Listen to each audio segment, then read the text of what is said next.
Oh, cabs. And you think I'm made of money? My present. Oh, bloody hell.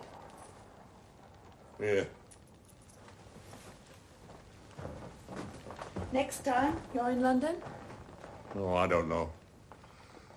Anyway.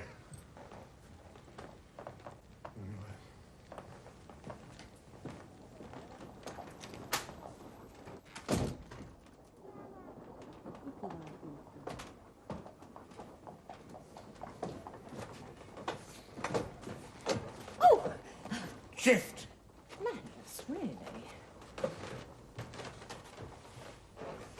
Oh, it will be like a holiday.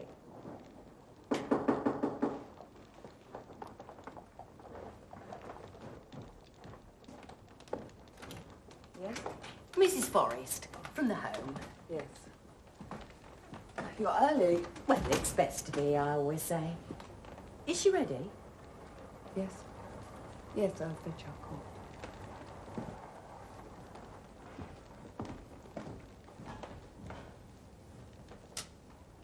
You know our terms. They told me. A payment in advance, first of every quarter. Any failure and the child will be sent back to you.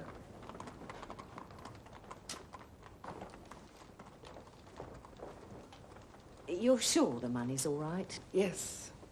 Well, we don't come cheap. You will have your money. So long as you're sure.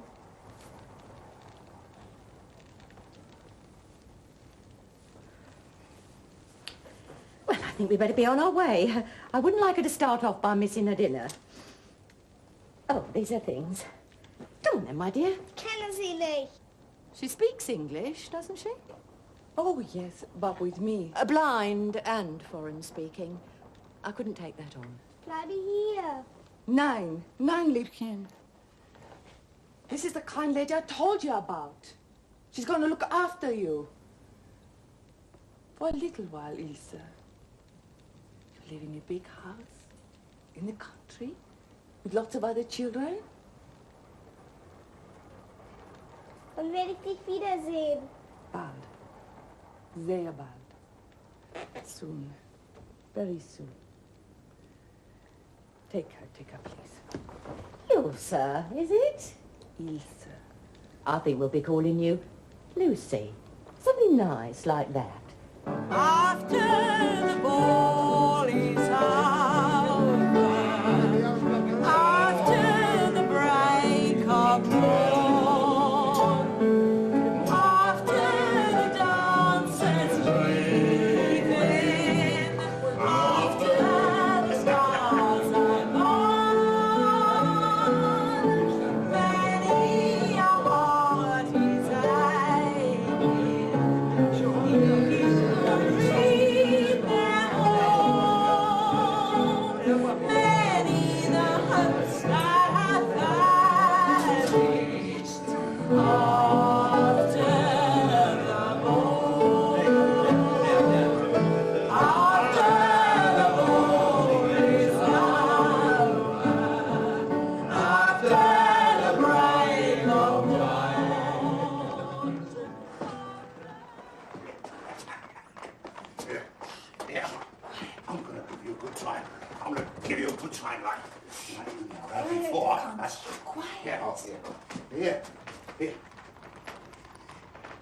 You a foreigner, huh? A beer. If you like. You're a foreigner, eh? If you like. I bet you know a trick, eh? I bet you know a trick. Quietly. A trick or two, but first we must. Come on. Come on. Not here. Not here. I got money, huh? Yes. Now be quiet. Come on. Who's that? Never you mind about that.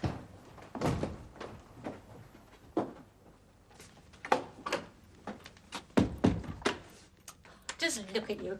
Never be ready. I don't know what you do with your time. Really, I don't. It was that German woman, wasn't it? Oh, Lord, I nearly forgot. And after me going out special for it, too.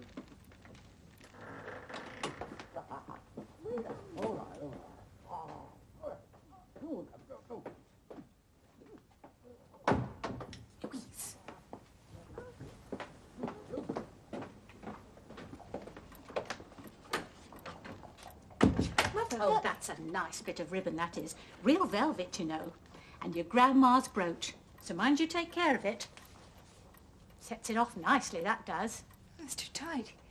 You're pulling it too tight. Mother? Ah, it's meant to be. Not called a choker for nothing, my girl.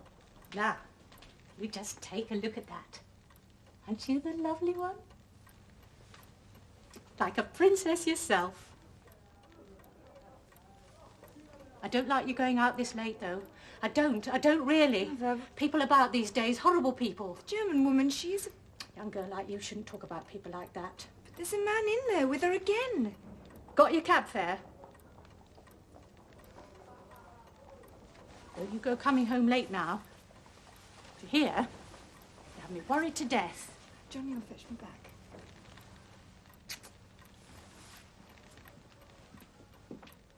You give her money. You just watch out for yourself with that young man. Do you hear? Nasty baby, for all I know, and I'm sure he is. They're all the same. They're all alike under the skin. So I want you back here by... I want you back... Did you hear that? It's nothing. No. Nothing. Nothing at all. It'll be the old woman in the basement scrapping with the husband. That's what it'll be. The basement it came from. But this head soon as mended. Come on, love. You're late enough already. You'll never get a cab. Not this time of night. Take care now, Mother. Keep the door locked. It's you that wants to take care. Right, Mrs. Brigger? Off out, are you, dear? That's right.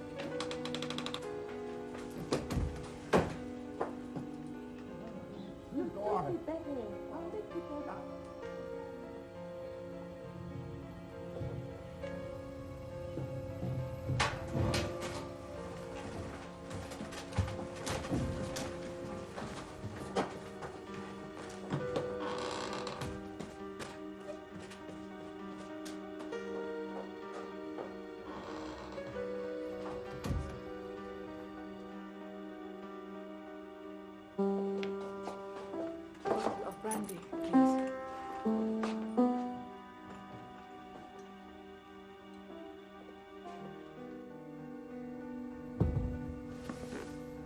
Me. Me.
Going out, Mrs. Hermann. Take care of that trunk.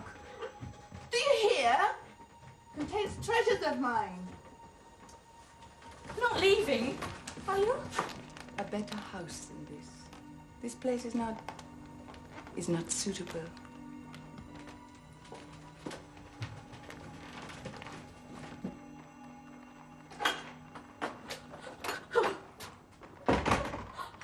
Whatever's the matter? Oh, be quiet, Louise.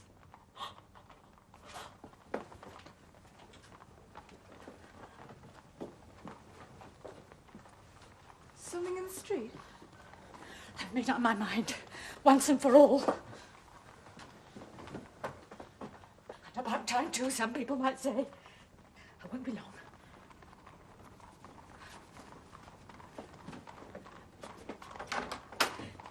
this door locked, will you?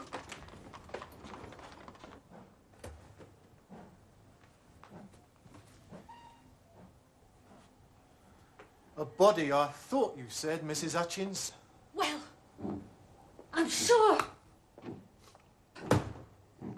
Only wish people would mind their own business. Women. Sergeant, she's got another room. Have you? The landlady, I asked her. Have I what? 2 rooms, she said. Do you rent a further room in this house? How could I afford 2 rooms? The keys are on the shelf. Keys, Mrs. Hermann. If you please. Will no one let me live?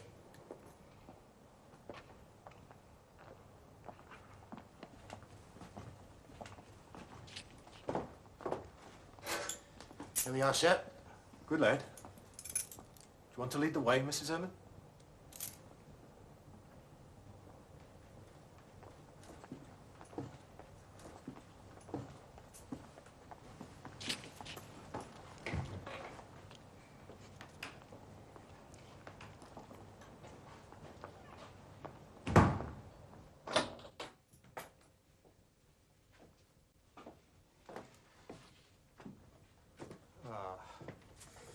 Let's have a little light on the scene, Constable. Yes, sir.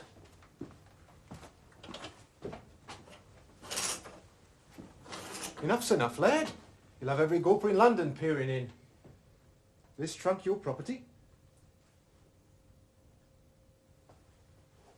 Let's see.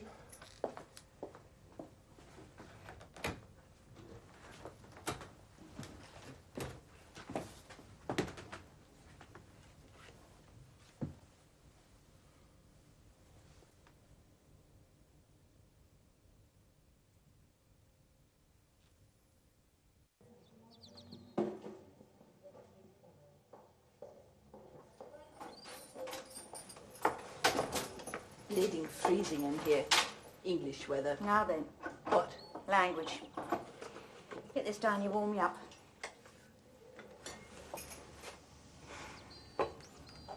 Cold.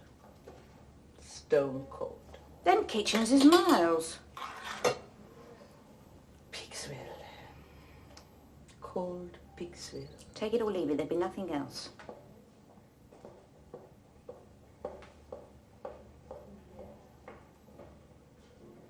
Is this a zoo that I must be watched? Not my choosing. Certainly is not.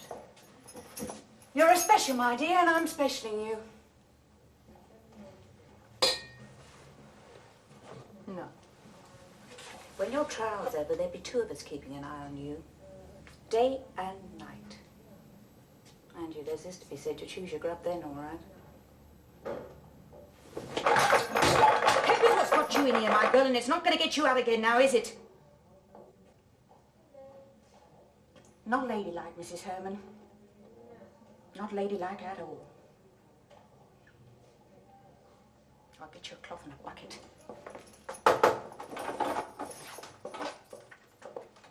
Whatever, whoever, she'll hang. Of course she'll hang. Damn disgrace if she didn't. All the same. In the meantime, much attention will be paid. To whoever set up the defense, the thought would have occurred to more than one solicitor, mark my word. Then there's no time to be lost, Mr. Newton. Any thought as to a barrister? One step at a time, Bishop. Due respect, sir. 2 steps at the same time. Eldon Banks, QC. Too clever. Wouldn't touch it. Percival Clark. Too dear. There'll be no money in this one. Eustace Fulton. Sees himself in a judge's robes, won't risk blotting his copybook. Edward Marshall Hall. Unpredictable. Nervy horse, that one. And if the going gets a bit heavy. Which it will.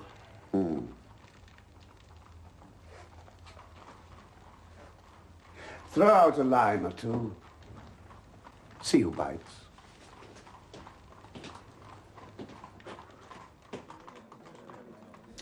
You may very well take that view, Mr. Bowker. But I ask you this. Have you ever known my principal be wrong in such a thing? If he gives a mark of his favour to any barrister, that man's made his fortune. Is that true now, or isn't it? We're doing quite well enough, thank you, Mr. Bishop, without any favours from Mr. Newton. That. Middling is where the money is. Let's see now, what's he done? 3 frauds, 4 burglaries. Very big sums of money involved. Stolen goods in Sussex. All well reported. In the Mugthorpe Bugler. And each brief handsomely marked. What sort of fee is your principal in mind? Money isn't what this case is about. It is about fame. Is it now? How much coal does that put in the scuttle? How much is the brief marked at? Not above 10 guineas, if that. And no refreshers? No. I'm taking up your valuable time, Mr. Bishop. I doubt you have many other clerks you want to see. And we might very well get up a defence fund. For her? Mr. Bowker, sit down. You know and I know that this is the case of the century. Now, forget about the money. What I'm doing now, Mr. Bowker, is offering you on a plate fame, fortune, and the eyes of the world, all on your gentleman. Are you walking away from that? She'll hang. We know that. But a good, steady defence. Bit of dignity. You know what I mean, I'm sure. And all reported in every newspaper in the land, word for word. Oh, what a chance.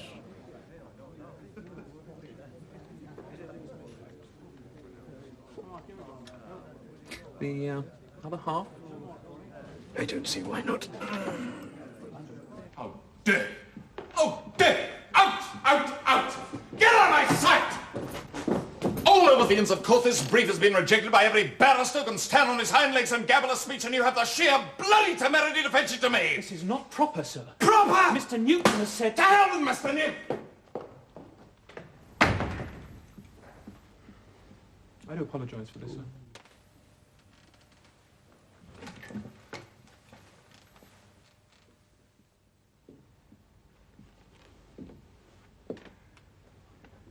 Edgar, I'm sorry.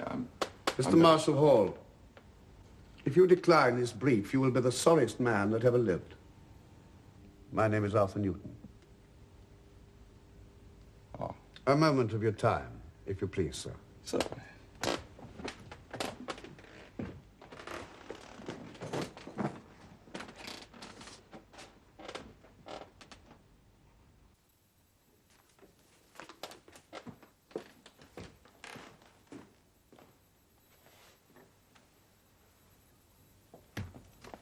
That she is guilty is beyond dispute, and she will hang for it. All this we know. Precisely, the case is open and shut. But the man who defends her... Will make a laughing stock of himself. Not necessarily. What advantage? What possible advantage? Oh, the pretty healthy defence fund. The brief's marked at 10 guineas, but refreshers should build that up nicely. My fee book's healthy enough. Money does not tempt me, Mr. Newton. The case would be widely reported. I don't doubt it. Fame, Mr. Marshall Hall. Fame.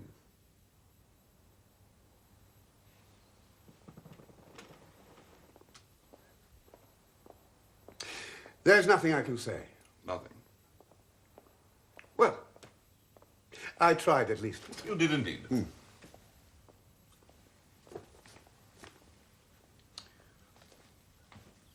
Of course, you're right. You're perfectly right.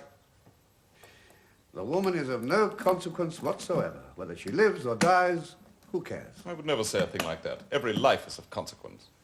A whore, hard-bitten, avaricious, and she is all those things, and more. No, no, no, no. A woman such as that is worth no more consideration than the mud in the gutter. I find that a deeply offensive remark, Mr. Newton. Really? Deeply, deeply offensive. My clerk will show you out. Offensive or not, you will not lift a finger to help her. She is alone. And I have scoured the Inns of Court. Of course I have.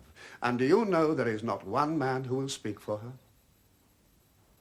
Not one. Thank you for your time, Mr. Marshall Hall.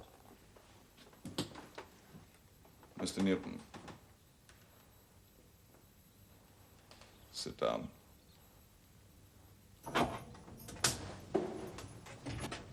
Mrs. Hermann, I want you to meet your defending counsel, Mr. Edgar Marshall Hall. I thought you were defending me. I'm a solicitor, not a barrister. So? Well, I may not appear in a higher court. However, Mr. All Marshall... a waste. I do hope not, Mrs. Hermann. May I sit? Can I stop you?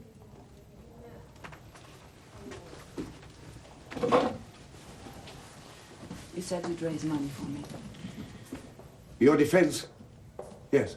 How much did you get? Let's not worry too much about the money, shall we? Oh, enough. Now, Mrs. Hermann, I need you to tell me exactly what happened from the moment that you met the man Stevens until his death. I will want an account of all that money. Mrs. Hermann, please. True account. I don't want any stealing from me. From the moment that you first met... What does it matter? You will hang me! All of you will hang me! I'm a German whore! The murderess! Doesn't everyone say so? Now listen. I want that money used properly. For my children. It's hopeless. This Crown evidence against her is quite overwhelming. The woman seems to be utterly without merit. Not a single witness we can call on her behalf. I warned you when I briefed you. From her, nothing, nothing. Just on and on about her children. Children. Very well. If she will not tell me what happened, I must see that scene for myself. Straightforward. No fuss. But we have to try, Newton, don't we? Now, these Crown witnesses, we have to find out everything we can about them.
Yes. Yes. Best of luck, sir. Don't forget now. Stay on the lines we agreed. Straightforward, no fuss. No fireworks. It's time.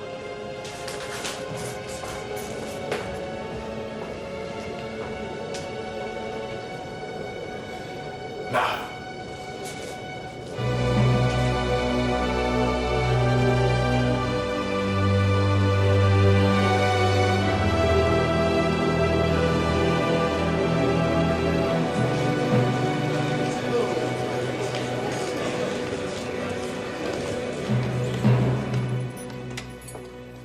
Fetch up the prisoner.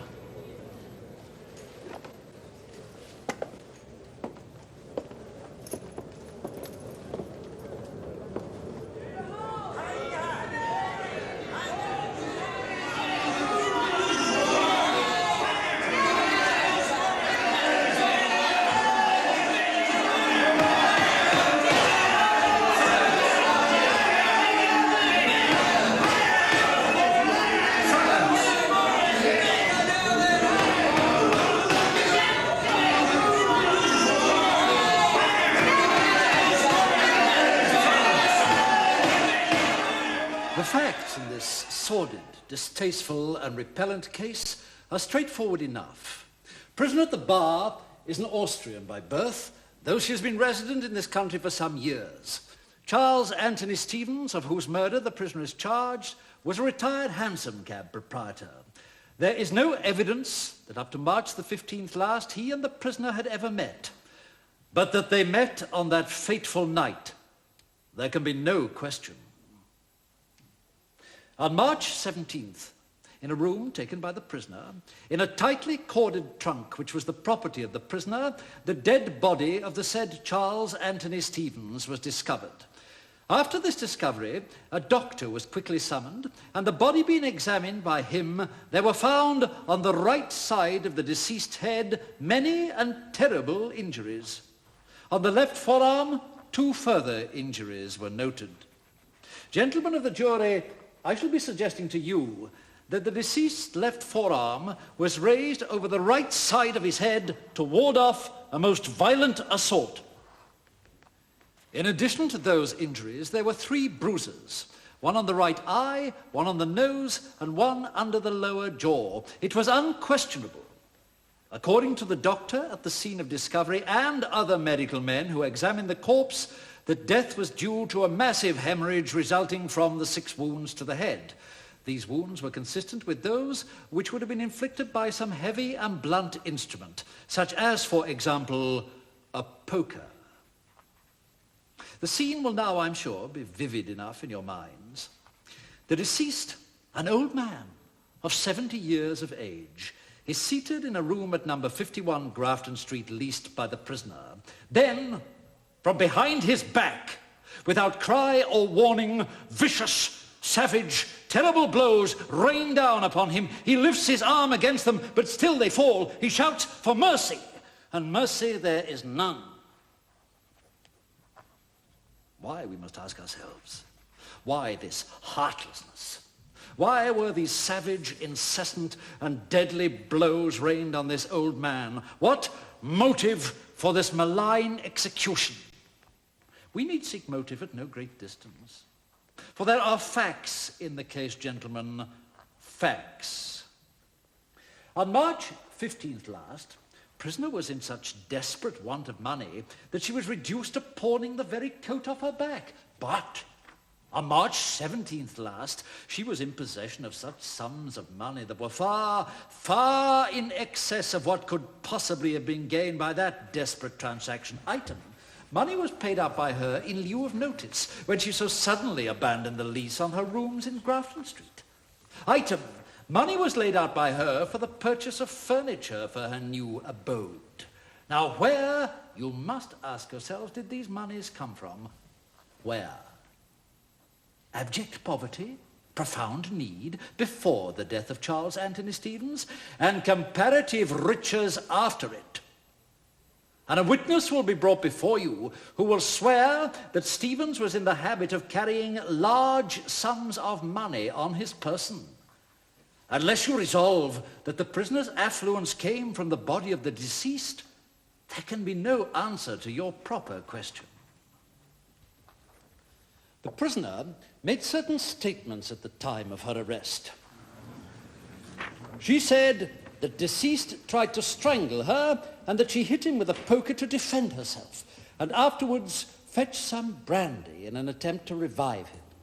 She also claimed that he had struck her with that same poker and indicated a contusion on the side of her head as evidence of this assault. It is true that there was some such bump on her forehead, but medical evidence will be brought before you to prove that it was not caused by any such violent assault. There were, however, some marks on the prisoner's throat, and these might only, mark you, have been caused by the grasp of hands around it. The grasp, perhaps, made by a dying, driven old man, attempting at the last to save himself from a hideous death. I shall call witnesses who will prove to you beyond any reasonable doubt that the woman Marie Hermann, the prisoner at the bar, did, on the night of March 15th last, willfully and wantonly driven by her insensate greed for monies, known by her to have been in Charles Anthony Stevens' possession by a series of murderous blows, very well then, lethal blows, she brings about his death. And then I shall prove to you that in a most foul and unnatural cold-bloodedness she ransacked the battered and bloody corpse, bundled it into an old trunk, and had it carted away to some new abode, some new resort, along with the rest of her traps. Her purpose, coldly arrived at, coldly achieved, was concealment. There is no argument whatsoever on that score, and gentlemen, hold fast. In the days that follow, hold fast, I say, to this sure and certain rock of truth, that the very act of concealment holds her guilt to the very skies, to the steps of the throne of the everlasting judge. There can be only one verdict in this case.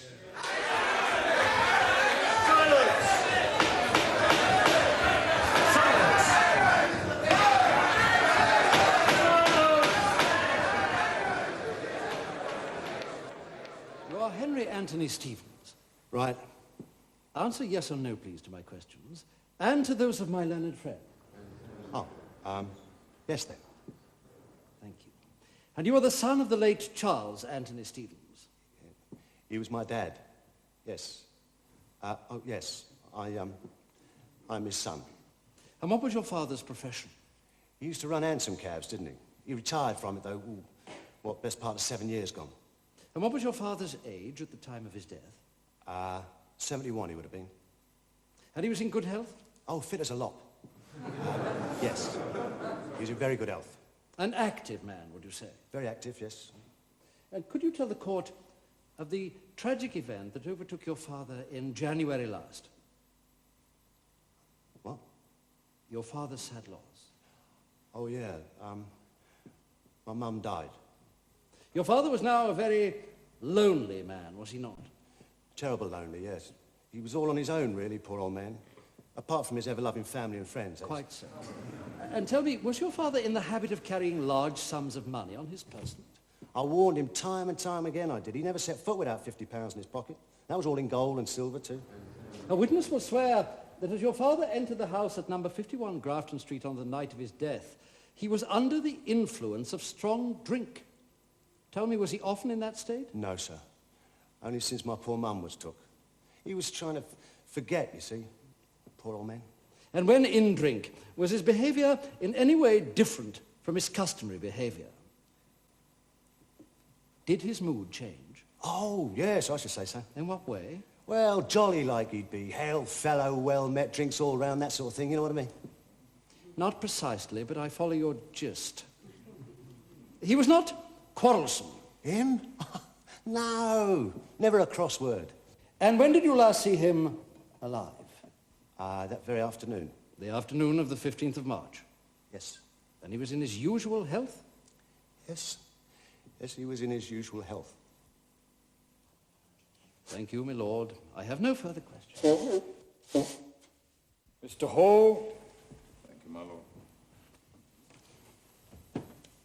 Mr. Stevens, I appear, I'm afraid to have mislaid some of my notes. I wonder if you could assist me by telling the court of your profession. Horse trainer, aren't I? I don't know. Are you?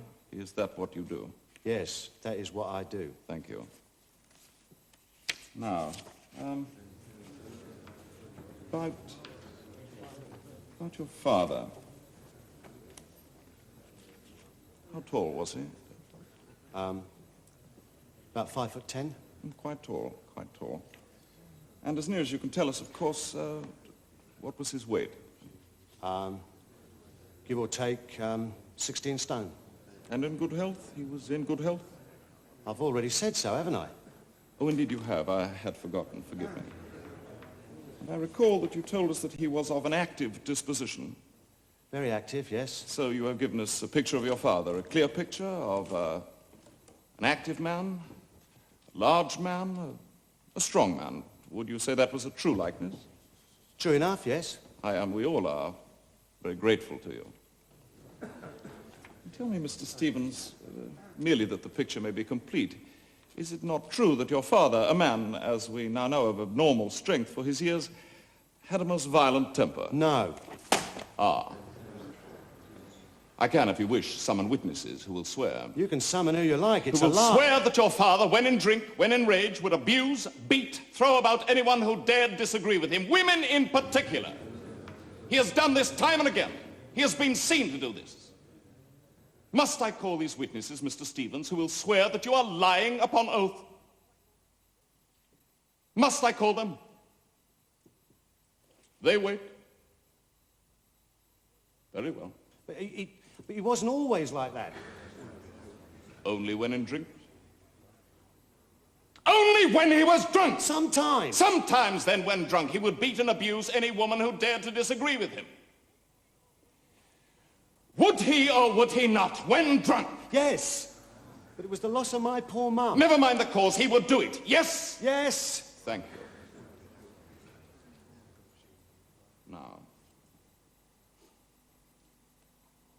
this money which you tell us that your father carried about with him, where did these large sums of money come from? His business. The cab business? Yeah, that's right. But he had retired from that business, you have told us so. Well, he had money in the bank. He'd got money there, hadn't he? And he drew it out, I tell you. £50 in sovs. I was with him. I saw. When were you with him when he withdrew these £50 in sovereigns from a bank? Many a time. Oh, a particular time, if you please. When? 2 days before that bitch killed him. Mr. Stevens, I must warn you that 2 you days? must not... Mr. Hall, I was addressing witness. 2 days? Mr. Hall! Oh, go on. 2 days? Yes. Well, in those 2 days he could well have spent a lot. Oh, not him. Come, sir. This hale fellow, well-met character you have drawn for us, accustomed to buying drinks for a public houseful? Not 50 quid's worth. I see. Not like him to be generous, open-handed. No. A very different picture of your father is beginning to emerge, Mr. Stevens. However, let us pass from the spending of the money to its getting. Drawn from a bank, you say, these £50? Yes. I must repeat my earlier question to you. Where did these funds of your father's in that bank come from? How do I know? Oh, but you do know. Very well indeed you know. They came, did they not, from the profits of a house of prostitution? A disorderly house, your very parental home. And this infamous den was managed by your mother until the day of her death. Is that not true? Your father grew rich on the profits of a house of ill fame managed by his wife, your mother. Is that not the truth? Well, it might have been. It might not have been.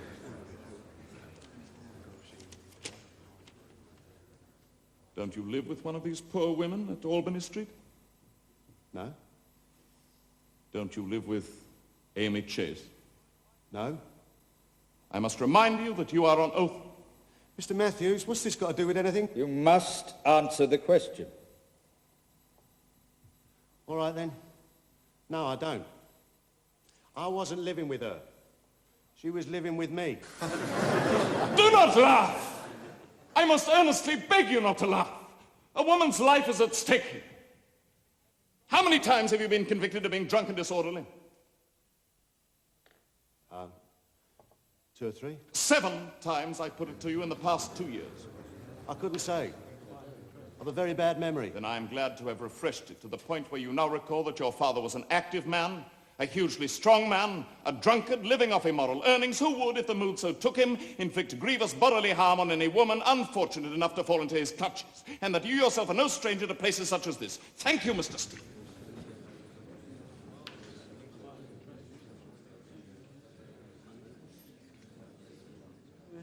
Dr. Taylor, these bruises found on the neck of my client when she was committed on this charge, how, in your professional opinion, were they sustained? Following the example of my colleague, Dr. Walker, the prison physician, I placed my fingertips on those bruises on Mrs. Hermann's throat. And what did you find? That my thumbs exactly covered the bruises. She had been held then most violently by the throat? She had been held, yes. As if an attempt at strangulation had been made? I cannot know that. But you can know that sufficient force had been exercised against her to have produced death by strangulation had it been maintained. Yes? Can you know that? There had been considerable force. Thank you, Doctor.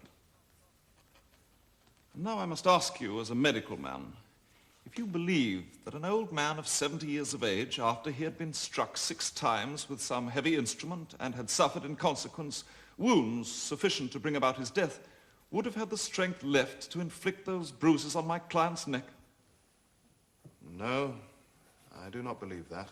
So, she must then, it follows, have been seized by the throat from in front before the blows were delivered. So it would seem. But, Doctor, the Crown has suggested that the fatal blows over the right ear were struck from behind. This was advanced by learned counsel on the strength of your evidence, Doctor. Is that not so? Yes. How then, when my client was held by this powerful and heavy man by her throat, did she contrive to get behind him, find the lethal instrument, and deliver the blows? I cannot answer that. It would be supposition. Oh, come, Doctor. You and your colleagues have not shied from supposition until now. However, I respect your reticence. The deceased had contusions on his left elbow and forearm, did he not? Yes.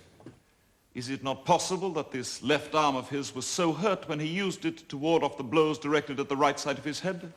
Like this? No, of course. That's possible. Thank you. What would then be impossible, though, is that the blows then came from behind.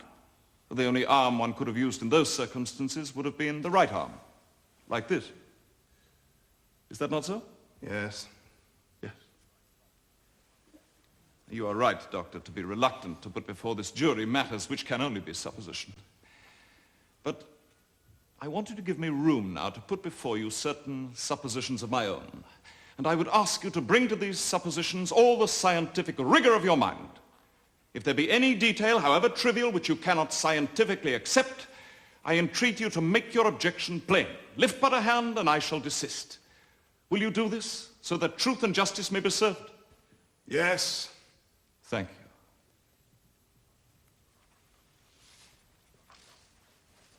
There is a struggle between this small woman, this frail woman, stand up please, and this strong, violent, drunken man. He, true to his nature, seizes her by the throat, holds her fast, his hands tightening, choking. Now, all her puny strength is draining from her as she desperately tries to pull away from him, but she cannot. Only moments of life are left now, moments. Then, at the very last, a final effort takes him off balance, and they fall to the ground, the man on top of her. But his hands, those great, strong, crushing hands, are still at her throat. Now, in the course of the fall, his left elbow strikes the ground and is bruised in that fall. But it is his elbow only that is injured, for his forearm is lying on the woman's right arm, pinning it to the ground. Yes. Thus constricted, she reaches out with her left arm, her hand stretching, grabbing for some means of defense. Yes. Finds and holds something, a fire iron in the grate. She grasps it, beats in pitiful self-defense at her assailant. 6 times she strikes, 6 blows, 6 desperate, life-gaining, random blows. And as you know, Doctor, forensic evidence has been laid before us that the wounds he suffered were not clean wounds, such as would have occurred had the blows struck been direct, decisive, and offensive. No, those wild blows were struck with the imperfect power and directive force of the left hand. Well, Doctor, what in my account is impossible? Nothing. Thank you. Thank you for that. You must now answer this question. Dr. Taylor, is it possible that the fatal blows were frontally struck by my client's left hand? Yes, it is possible.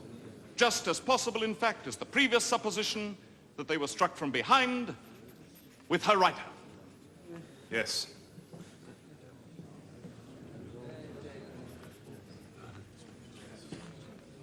No further questions of this witness, my lord. Thank you, Mr. Marshall Hall. Very well. You may stand down, Dr. Taylor. Thank you, my lord. It is now very late. I shall therefore adjourn. Today being Saturday, court will take up this heavy burden once more on Monday next in the forenoon, at 10 in the morning of that day. All those who have business before this court do now depart and give their attendance again at 10 o'clock in the forenoon on Monday next. God save the Queen.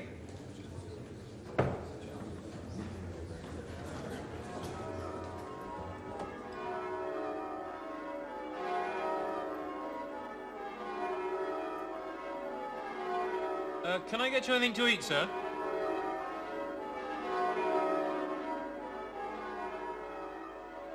Justice is not served, nor truth brought to light by idle suppositions such as those that have been brought before you by my learned friend, counsel for the defendant.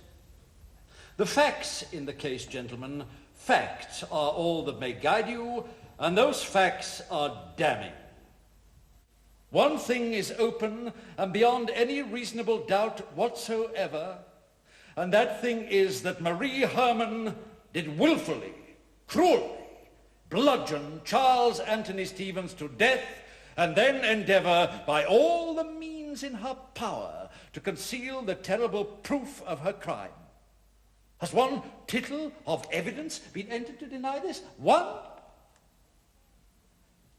Hold fast to the facts, gentlemen. The duty before you is awesome, but you must do it. Not flinching, not turning away. You must find the prisoner at the bar guilty of murder.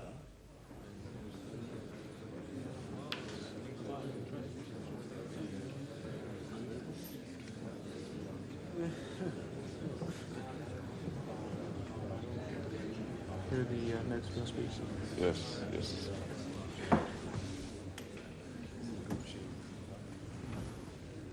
Facts, gentlemen of the jury. My learned friend sets great store by facts. Well, so do we all. But what are these facts? Two doctors have appeared before you. One sees these facts in one light, the other in a quite crucially different light. You heard them, and having heard them, you must decide which of these doctors has come upon the truth. But this I will say to you. Can you, dare you send this woman to her death on the evidence of one medical man? If a doctor were to tell you that you were suffering from some fatal disease, would you abandon all hope of life? Or would you not perhaps think it prudent to seek a second opinion? There are, in this case, other facts. The facts, for instance, brought forward in the evidence of Mrs. Hutchins, mother of that poor girl who first heard something of the events of the night in question. You saw her naked animosity toward the defendant, her disgust and abhorrence at her calling more, she admitted it. You heard her repeat in answer to my questions that the defendant shouted in rage, in anger, the words, "Speak, speak, speak." But is it not possible that what she factually heard was more in the nature of speak, speak, oh speak. Words spoken, I put it to you, in pity and despair. Is there a person who could believe that a woman who had inflicted such terrible injuries and who had awoken to the reality of what she had done could speak in terms of rage to her victim? No, oh no. The truth of this is that her poor, disordered mind had seized on the fact that the man was dying. And, prompted by womanly instinct, she was endeavoring to do what she could to succor him. That is the truth of it. The truth. His violent assault had brought her to the very gates of death, and alone, in extremis, she had defended herself. And yet, even now, she ministered to him. And when tearful entreaty was in vain, this hapless woman, represented to you by the Crown as being avaricious to the point of mania, bought brandy and sought his revival by its means. But it was not to be. And she has come at last to this place of judgment.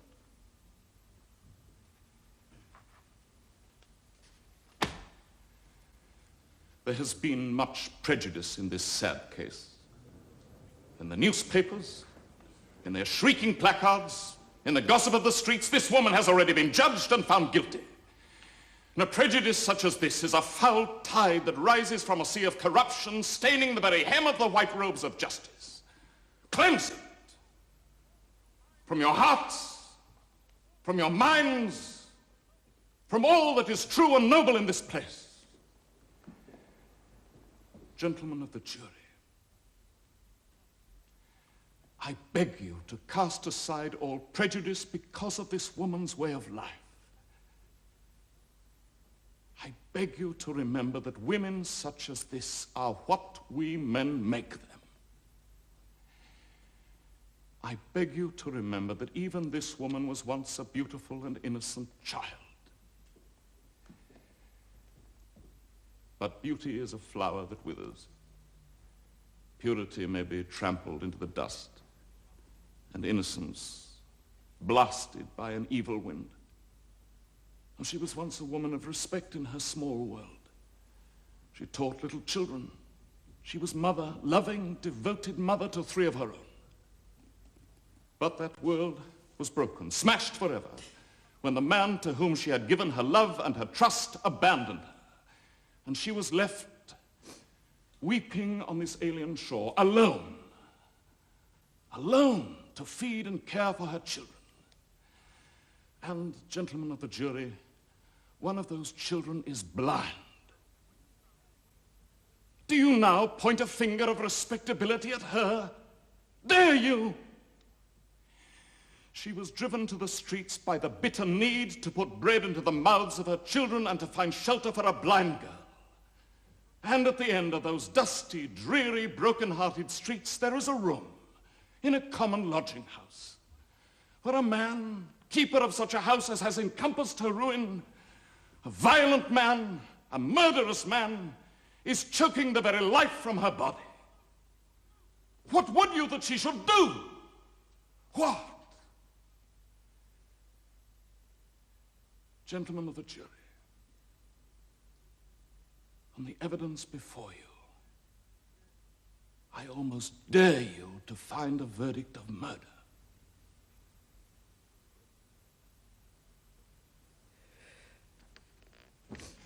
Look at her, gentlemen of the jury, look at her. God never gave her a chance. Won't you?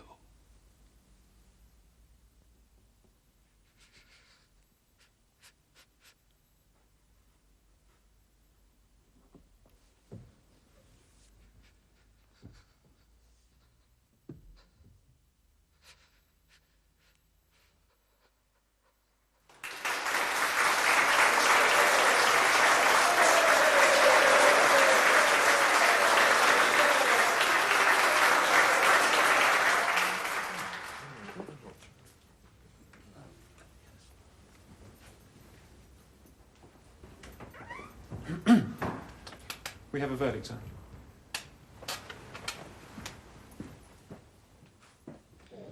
Of the charge of murder, my lord, we find the prisoner not guilty.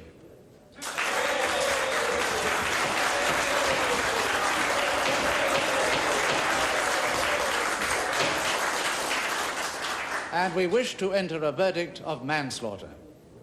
And we beg your lordship most strongly for clemency in your sentence.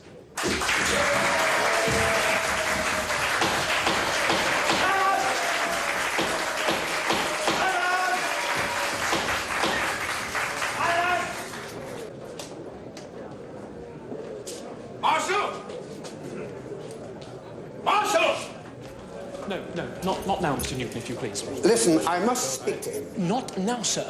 Listen. If you wish to speak to Mr. Marshall Hall, we shall be in chambers tomorrow morning. Thank you, Mr. Newton. Thank you, Bowker.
This emotion is not helping Mr. Newton. No.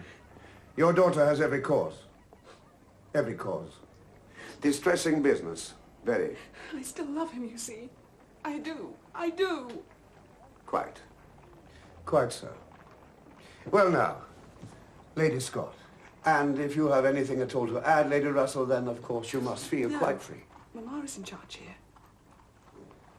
Well, then, Lady Scott. What? The very beginning of the whole sorry business. Glass of sherry, Lady Russell. No, thank you. The boat. It began 5 years ago with the boat. And what boat would that be, Lady Scott? His boat, of course. What else? Yacht, he called it.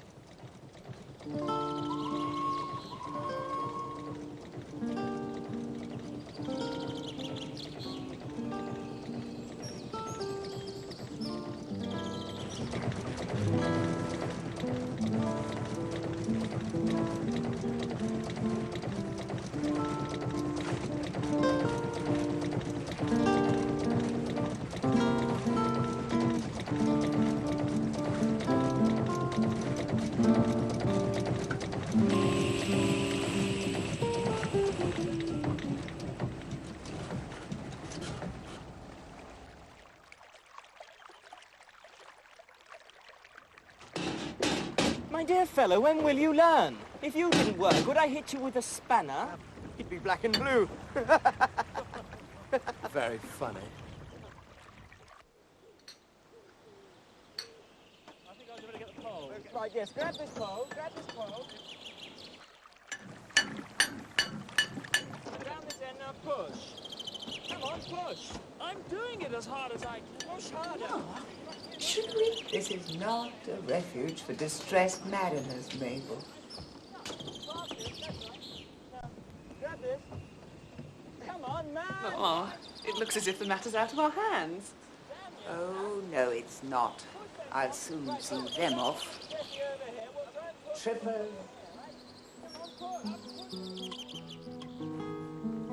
Here, where all the world is quiet. Here, where all trouble seems dead winds and spent waves riot.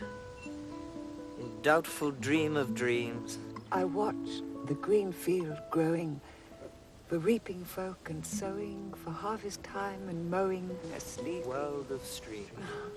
Dear Swinburne. Mabel! You don't care for verse, Miss Mabel? Oh, well enough. I'm afraid my daughter's more interested in her frocks. At school I liked it. Well enough. Lord Russell doesn't want to hear about the schoolroom, Mabel. No, no, please.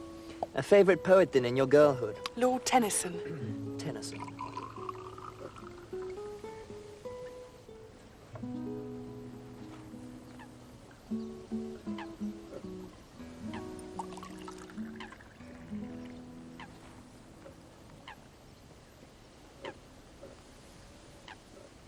For you, Lord Russell.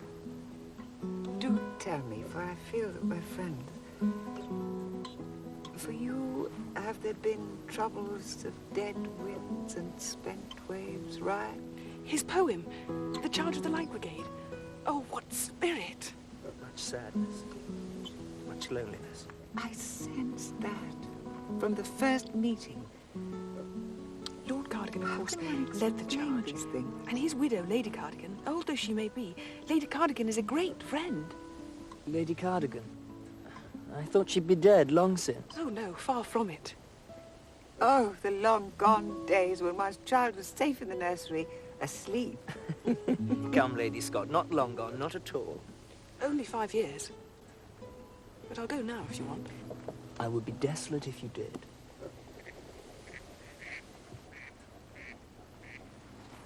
Sweet thought. Yes? When like souls meet, there is music, a harmony between them that echoes to the circling stars. Ah. I have never known that. It happens, my friend. It can happen. Will you require any more of this, my lord? Lady Scott.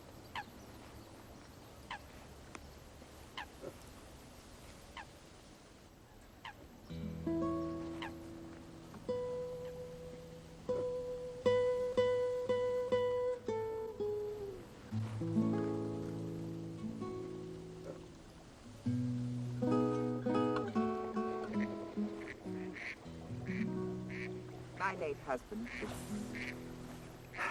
Not like that. But a man of our most wonderful time. He must be... Go on. To bore you? Oh, no. He must be the poet. He must be the man of action. He must be the man of most tender love, the adventuring wanderer. He must be the man of sensitivity, of skills, of mechanics. All of these things must be the one man. And you? He must be the universe. In you. I see this. Mama, I'm catching cold up here.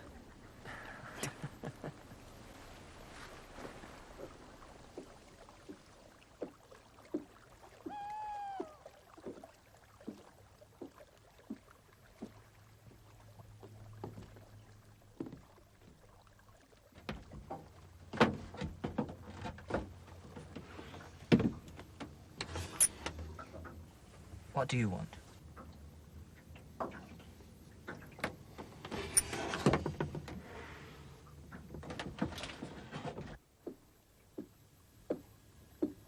My dearest Lucy. Oh, such news. A star has appeared in my tiny heaven. And what a star. Fine bloody cruise this is turning out. Oh, do stop grousing. Oh, it suits me. Well, it doesn't suit me. Look, open a bottle and shut your mouth. I thought you said you could mend things. I can. Well, you're not mending your boat. I'm on holiday. Enjoying myself. For once. I wish I were. Why aren't you? This. What's wrong with this? Mama makes me do it. I'm beastly rotten at it, and I always will be. Show. Bring. Let me see. I will not. You shall. Shan't. Then I'm afraid, my dear, I must take it from you. Mabel! Mabel! A young man. Far too young, of course. But, dear friend, this young nobleman and I are so en rapport. I say no more than that one may have hopes, foolish though they may be, I know, that at last friendship, closeness, intimacy of the heart are mine.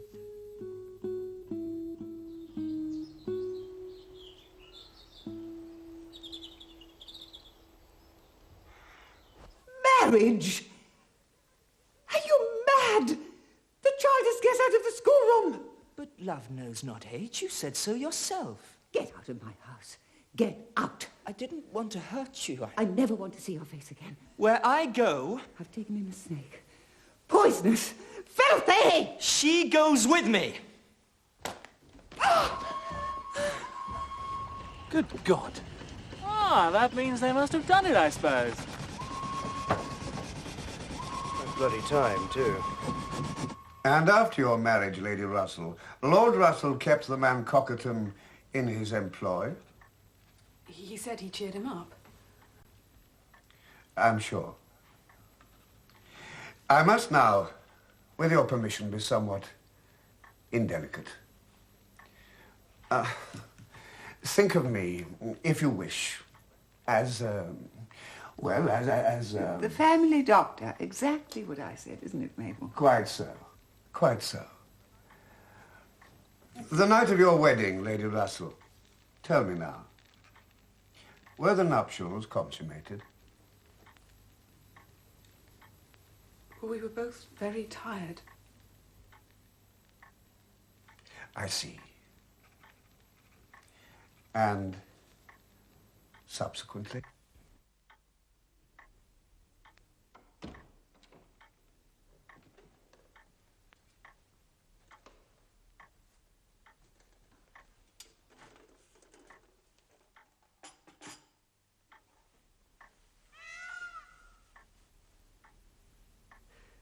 How long are you keeping this farce up?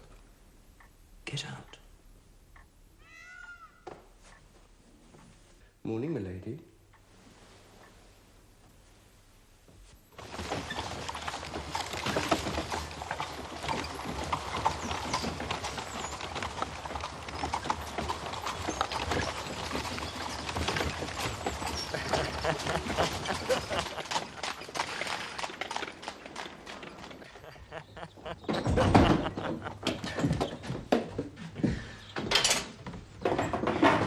What in God's name is that? It was worn, I believe, by the late Lord Cardigan at the charge of the Light Brigade. His widow wears it now when bicycling. That'll have been her machine by the door. Silly old bitch. Would you be so kind as to tell her ladyship I'd like to see her when Lady Cardigan has left? Afternoon, Russell. Had a nice ride with your boyfriend? Silly old bitch I may be, but by God, I know he from she. Would her ladyship like to have her trousers pressed before leaving?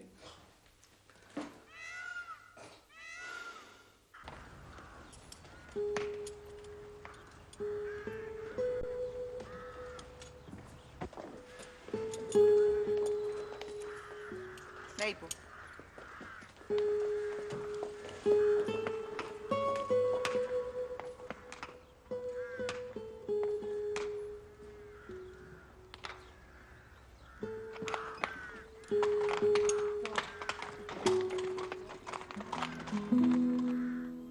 Now that's what I call damn fine shooting, Marshal, and I don't care who hears me. Birdies? That's right. I wish her ladyship would let me afford a pair of guns like that. Don't suppose you'd make much odds, though. You'd still be a sight better shot. Oh, rubbish. Oh, cold. Bloody cold. Oh. Yeah.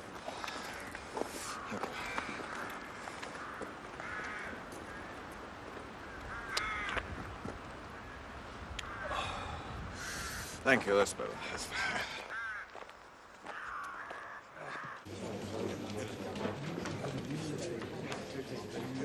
Your tea.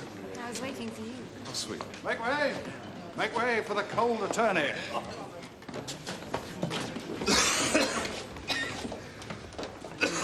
Are you sure you're feeling quite well? Oh, it seems to be a slight chill. You look very pale. I told him so. And not to go out today. Dear Miss Froeger, have some tea. I wonder if you were so kind as to have somebody run me a bath, George. That should do the trick. We look forward so much to your music. You are all right. Perfectly. You're sure? And what shall you be giving us? Beethoven Bagatelle, a little Mozart. Dear Mozart. Now, if you'll excuse me, I must do some work before dinner. Oh, naughty, Mr. Hall. Talking about work? You haven't come to my house to work. It's must when the double drives, I'm afraid. You are not well. I don't believe I've had the pleasure. Miss Henriette Froeger, Mr. Edgar Marshall Hall. Oh, the, You are very unwell. You should go to bed. What? That's your recital. Mozart will always be there. And, better played. You're too modest, I'm sure. Excuse me.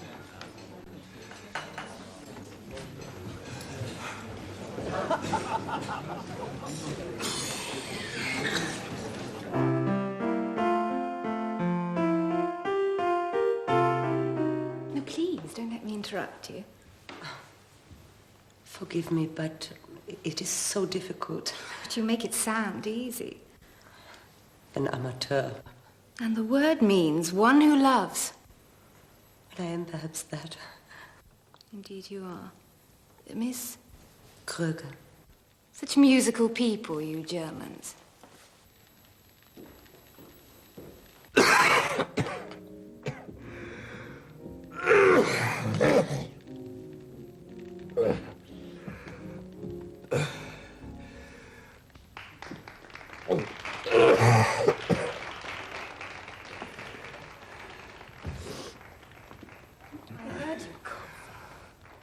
Yes. Not at Miss Kroger's recital? Amateurs. Ah.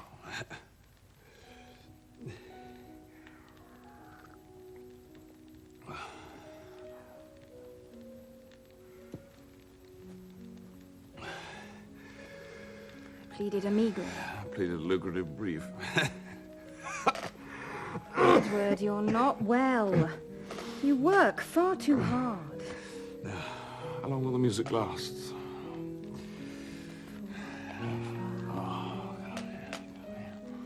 Derry and Ho? When you will have no hesitation in bringing condign punishment devil have they to do the it? head of the prisoner.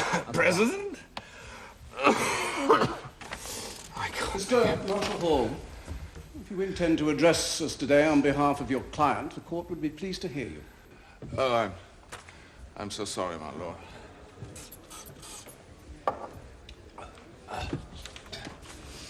The facts of the case are few and simple, gentlemen, and they are these. My client was charged by Detective Inspector Sims on the 30th of October last with having broken and entered the premises of Welby and Son with burglarious intent. Traces of blood were found on...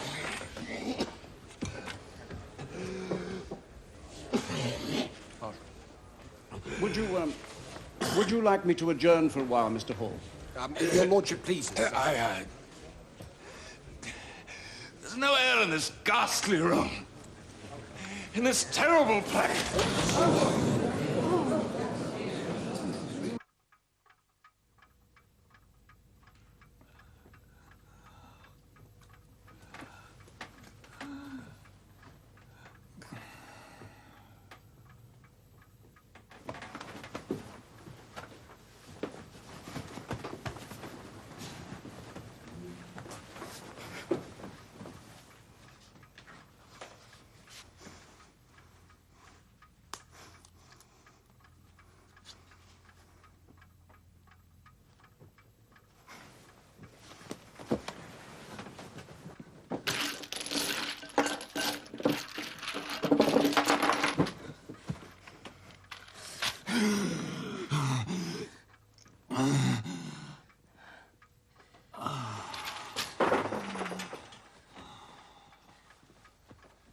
You do? Thank God. Early days, mark you. Very early. And can you give me any idea, Doctor, any idea at all, when he might be back in chambers? Are you mad? He's much needed. Then he'll have to go on being needed for another 12 months. Oh. Bed, rest, 4 weeks, then slow convalescence. South of France, Italy, somewhere warm.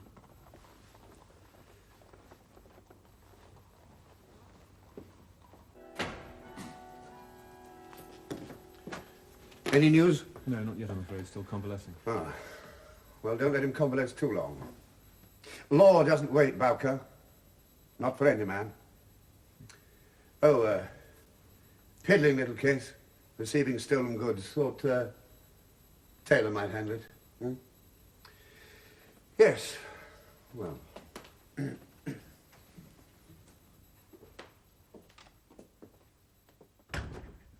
There were heroes on earth in those days. Some poor woman still had to do his laundry list. Mind you, by the look of things, her work was light. I think he dressed more formally at home. You never can tell with foreigners, my dear. I do hope my brother isn't going to keep us hanging about all day. We are in the right gallery. Well, right museum anyway, and well past the right time. Waiting for our luncheon is what we're doing. The Chinese rooms, I said quite distinctly, I remember. Then your memory's at fault. Impossible. Besides, I never waste time looking at all this classical rubbish. Rubbish? Miss Kroeger, may I introduce my ill-mannered brother, Edward? Now that I see you, I think that we have already met. Of course, of course. It was at Lord Burnham's, the shooting party. Yes, you played the, Piano. Quite beautifully, yes. No, you did not hear me. You were ill. Oh, I heard you. Miss Froeger's on one of my committees. How are you today? All the better for getting out of the house. Fed up with this thing. Hey, careful. Thank you. You surely did not mean what you said. About what? That all this was rubbish. Oh, he's capable of any nonsense. Luncheon? Stinks of school. Latin primers. It's Greek. Worse. Do come along, please. And the Chinese. There's a civilization. Well, I don't deny it, but that doesn't exclude all the others. Perhaps, but one only has so much time to give. Quite so, and I'm giving mine. Can you manage with that thing? Yeah, catch. Miss Kruger shall be my support. I don't know what I'm expected to do with this. Beat your brother if he starts saying silly things again. Waste of time. You can't knock any sense into him. You can try. You should be resting. I am resting. The nurse told me of your little escapade. I'm sure she did. I refuse to accept any responsibility. Excellent.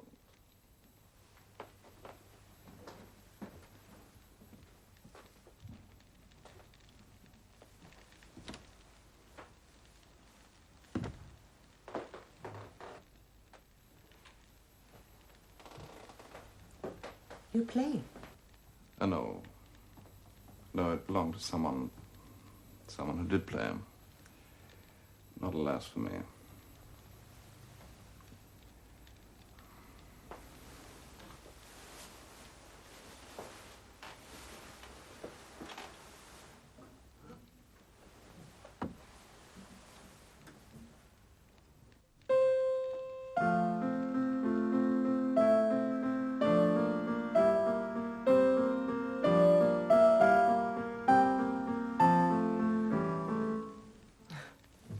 I must go.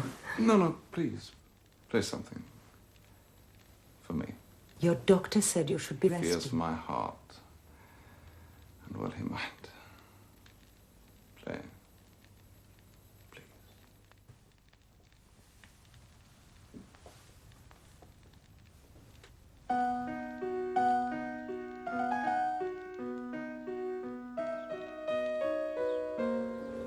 It was so good of your sister to invite me. I asked her to. Did you? Oh, yes. Even so. How long can you stay? I have no pressing engagements. Good, then that's settled. Is it? I hope so. I do hope so. Edward, tea's ready. We had better do as she says. She's such a tyrant. It seems to run in the family. Thank you, Bowker. Arthur. Thank you for coming to see me. Oh, I had 5 minutes. Well, decided against foreign parts, then. Oh, as you said, there are beauties enough in England. So I should think. What happened to those quaint little knickknacks of yours, You mean my collection of Chinese antiquities? Gone to the auction rooms from whence they came. You need the space? Or the money? My feeble will tell you. Nothing. Nothing at all. Nothing coming in either. Perhaps I should look for another career. I need money, Arthur. Ah, it's a damnable life, I know, but you've got to stick at it. In a year or two, with any luck, you'll be in the sunlight again. I can't wait that long. I'm getting married. Oh. Well, I'm empty-handed. Marshall, you've been away, and there are other stars in the sky now. Get me something, Arthur. Please. Anything. Anything? You may not want to touch it. I would touch the defense of Attila the Hun and Lucrezia Borgia on a joint charge. Let me see it. There's a certain Lady Scott, whose daughter married the young Lord Russell. Well, it transpired that the young sprig was not as other men. So, he and his bride separated after only 3 months of celibate bliss. Now, Lady Scott is something of a tigress in defense of her daughter. And she wants blood. Detectives have been hired, been going on for nearly 5 years now. And you know she has beggared herself, Marshal, completely beggared herself. With what results? Well, it seems that Russell was given to sailing about in some sort of a yacht, so she's rounded up the crew. Did he, with them? She believes so. Are you shocked? Oh, come on, Arthur, we're both public schoolmen. Well, she even went to India to buy one of them out of the army, which she subsequently joined. That's a fellow called Cast. And she and the 3 jolly sailor boys concocted a letter, copy in there, in which they accused my lord of sodomy. Hell hath no fury. Like a mother-in-law scorned, and you're near the mark there, I don't mind telling you. Has his letter been dispatched? With a vengeance.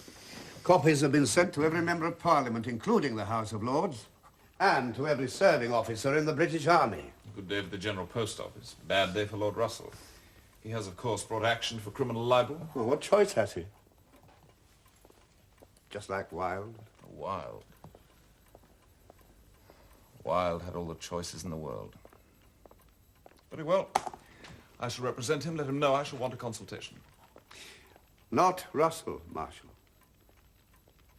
No, if you enter this case at all, it will be on behalf of Messrs. Cast, Cockerton, and Aylott.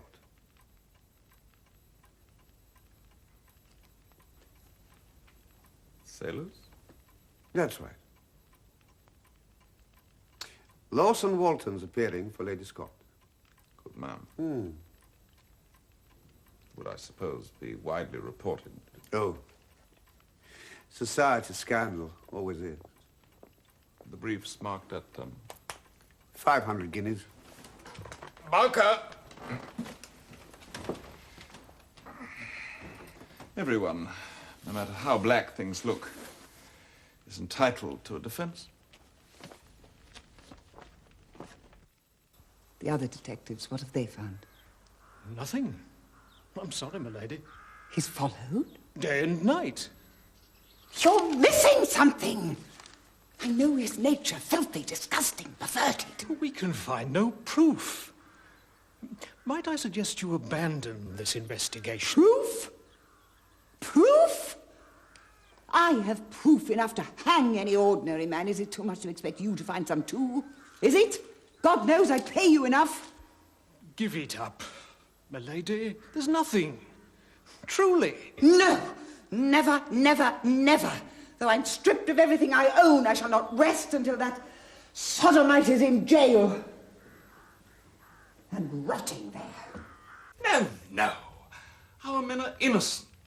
Innocent? Innocent, I say, until they are proven guilty. Innocent? That vicious old woman? Not by a long piece of chalk. Hounding a poor boy to his death. And you are going into that court to defend 3 such men. Ich verstehe nicht. Can't seem to make you understand. No, thank God you cannot. Now it's time that I was going. Be so good as to ask someone to get me a cab.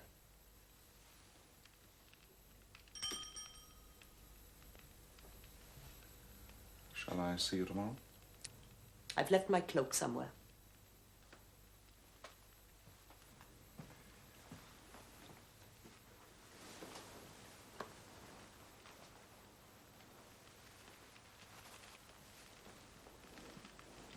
Shall I? Well, of course, why ever not?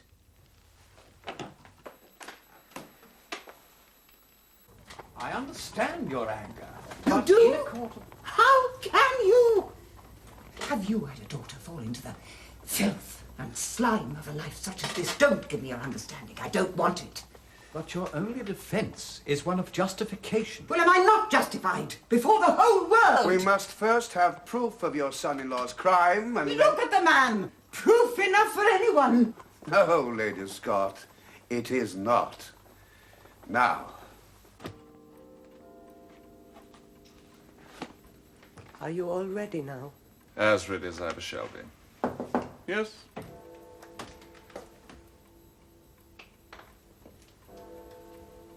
Thank you for my beautiful present. Thank Mr. Bowker for my tea. I must finish my shopping. Ah, shopping. Books? Henriette, You were concerned about justice in this case of mine. I think I can assure you, my love, that justice, by any standards at all, will be done. Marshall Hall has been briefed for Cockerton, Aylott and Cast. Someone had to be. Indeed, yes. But this man... I must warn you, Lord Russell, that if there's any chink, the slightest chink in your armour, he will be through. I am proof against him or any man.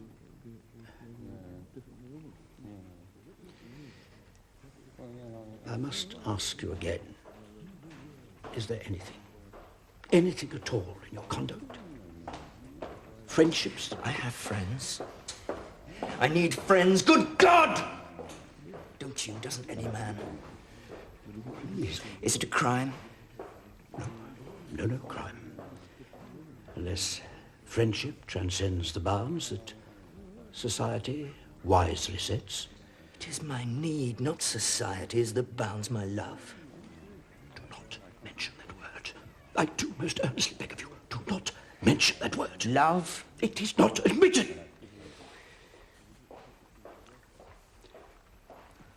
Never forget, Lord Russell, that I was one of those who prosecuted Oscar Wilde. And it was for answers like that, stupidity, that he went to prison.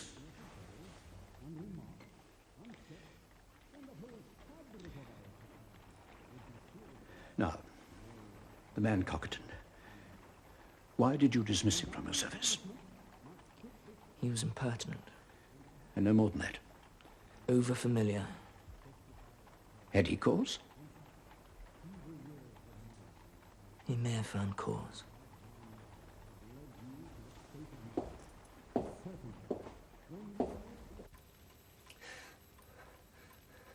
There's something I must tell you.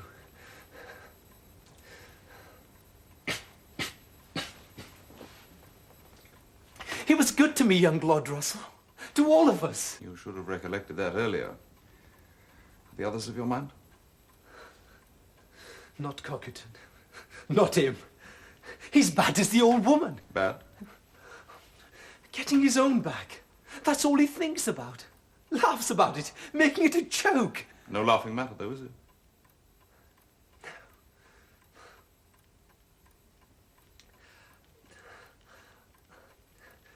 I just don't sleep. All right.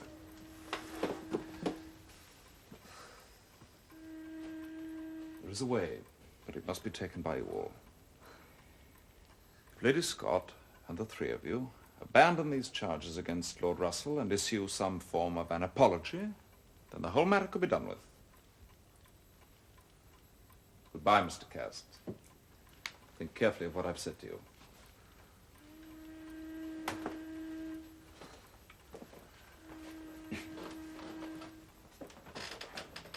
And take care of your health.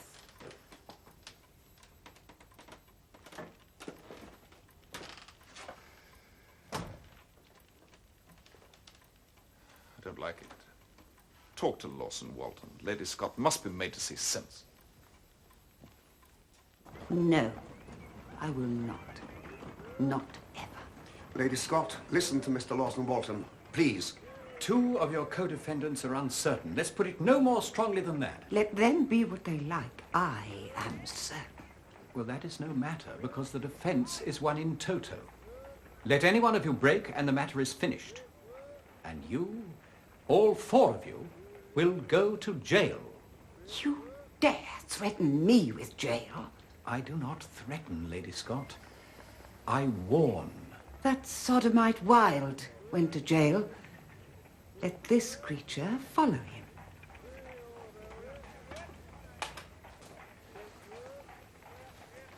Very well. We proceed.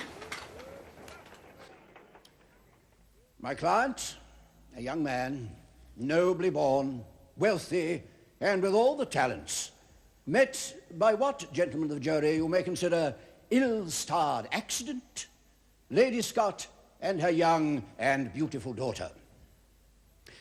The older woman this widow of straitened means and scant expectations welcomes him into our house, making many, many protestations of deep friendship. What else, you may think, would such a woman do if such a glittering ornament fell into her... My lord,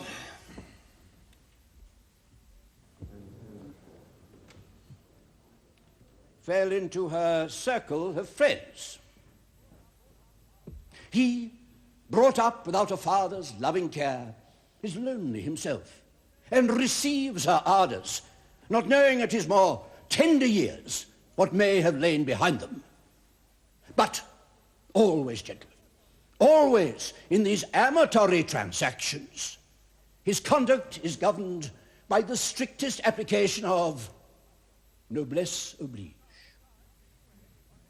At no time, in any way, by word, glance, or gesture, did he compromise this poor, aging, deluded woman. This is not to be endured. Lies, lies, lies!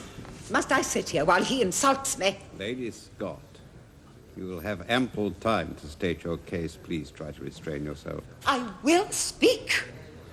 You will do as I order in my court. Sit down, madam. Contain yourself.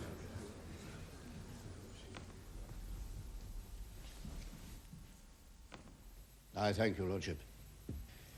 As I was saying, gentlemen, he did not compromise this lady, whose volatile nature has perhaps been demonstrated to you. Now, you may have observed in your lives that autumn and spring make poor companions, and it is not unnatural, therefore, that in that ménage he and the daughter of the widow should feel a strong mutual attraction, that despite the envenomed outbursts of the night's relict, they should wish to marry. If Lady Scott had let them be, let their love flower, who can say what the outcome would have been? But she did not. She could not. And then a friend, a false, bitterly false friend, was introduced into the bosom of what could yet have been a happy family home. A mind, a pure, fair, innocent young mind, was poisoned against my client. Words, imputations were dropped into our ears, which should never have been whispered to a hardened woman of the streets, let alone a young and tender bride. 2 elderly harpies now circled the domestic hearth, and, yes, roosted in the very bedroom. Should we marvel that against their shrill cries and bitter inventions, this marriage broke down? Well, Russell, would you oblige the court by telling the court where you were educated? Winchester. And you were happy there? I was not aware that English public schools were founded for the pursuit of happiness. But yes, I was happy enough. You made some close friends? Thank God that I did. Their friendship sustains me to this day. I am glad to hear it.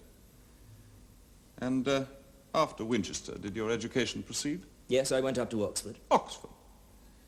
And at what college were you undergraduate? Balliol. The master of that college was Dr. Benjamin Jowett, was it not? Yes. And then you were fortunate in your tutelage. And tell me, what class of degree did you obtain? I didn't. Why ever not? I left before taking my degree. Of your own volition? My lord, I cannot see that my education has anything to do... Entirely to the point, Lord Russell, I do assure you of that. Were you dismissed from that ancient university? Sent down? It was infamous. Infamous or not, were you sent down? Yes. For what reason? Certain allegations were made. By Dr. Jowett? Yes. And were these allegations of a similar nature to those charges set out by my clients in their letter? No. No! Matters of innuendo, suggestions, slanders. I demand an inquiry. I swore I would never set foot again in that place until I got one. The undergraduate demanded of the venerable master? It was my right. You think so? However, I see that this episode distresses you. I will not pursue it. After leaving Oxford under what you would admit was something of a cloud, what did you decide to do with the rest of your life? I had my interests, mechanical, electrical. And they were sufficient for you? And I travelled. Travelled. And it was to this end, was it, that you purchased a steam yacht? Yes. And engaged a crew of sailors to man this craft? I couldn't very well sail her alone. I was not suggesting, not for one moment, Lord Russell, that you possessed maritime virtues. But lacking them, it was surely of the very essence that you hired men who had such skills in full measure. So tell us, at this hiring, what qualities did you look for in your crew? Absurd. My lord, I must ask for your protection against these unwarranted remarks. Coming from such a source, they are quite unpardonable. Very well then, Mr. Marshall Hall. Don't pardon them. I shall, my lord. What, I asked, and I ask again, were the skills which you looked for when you recruited your crew? Ability to handle the boat, obviously. Obviously? Is it obvious, Lord Russell? It may indeed seem so to all of us, to any right-thinking man or woman, to be so. But why then did you ferret out 3 men, only one of whom had ever set foot on a boat before? And that, as a fare-paying passenger on the ferry boat that plies from Woolwich to the other bank of the River Thames. Why? What were the peculiar skills of these sailors of yours? I am not responsible to you for the people I hire. Indeed you are not, and I am glad you are not. Why did you engage 3 landlubbers to sail your boat? What? They seemed fit for the task. And what task was there? Oh, this is quite insupportable. There were many, many qualities. Oh, indeed there were. Let me list some. Mr. Cast was engaged by you because he knew a bottle of Moselle from a bottle of Hog. Mr. Aylett because of his charming skills on the guitar. Mr. Cockerton because of the elegance of his conversation which you discovered whilst entertaining him to a champagne supper. Not, I fear, Lord Russell, the qualities which won for this nation the Battle of Trafalgar. What you did in that terrible place was monstrous. Yes, I know. You don't have to tell me. Then why? Why do such things? It is my profession. Now accustom yourself to it. I am hired like any ordinary tradesman to do a job of work. Thank you. But I do it with all my strength and all my skill. And on occasion, with all my cruelty. Edgar. Excuse me, Miss Froeger. It's Cast, sir. Well, he's collapsed. They've taken him to hospital. Helen! Yes, looks bad too, sir. The doctors say he may not last the night. Excuse me. Doctor says a man's dying, Marshal. Oh, doctors. I'm a doctor's son, and we all know that another doctor, in all likelihood, would offer a completely different diagnosis. There's been, I believe, more than one opinion. He's dying. Then the court must take a deposition from him. His evidence is vital. If you insist on that, I shall have to insist on cross-examination of the man. Oh, God. At his deathbed, Hall, is that what you want? It would take hours. Why the hell should it? Cross-examine at reasonable length, for God's sake. Marshal, you are pushing for too much. Listen, our defense is one in toto. Take one man away and all's lost. We have to get a deposition from Cast, however sick he is. My lord, I must say to this court that counsel for the prosecution are trying to prevent the taking of Mr. Cast's evidence by insisting on lengthy and exorbitant cross-examination. What are you suggesting, sir? If I am not allowed to take a deposition from my client, then this court has patently prejudged the case. Are you accusing me of prejudice, Mr. Marshall Hall? If one of my clients is most gravely ill, of course, I deeply regret. I pray that he will speedily recover. But it cannot be his wish that his fellow defendant should suffer by his enforced absence. Therefore, he is willing to depose that statements made by him, statements which vindicate him and his fellows, are true. It is only the heartlessness of counsel for the prosecution which is denying him what may be his dying wish. Mr. Marshall Hall, your extraordinary and impertinent request is denied. Denied! However, I shall now adjourn this case until after the Christmas vacation. All those party to it may wish to consider their positions. It would be well to do so.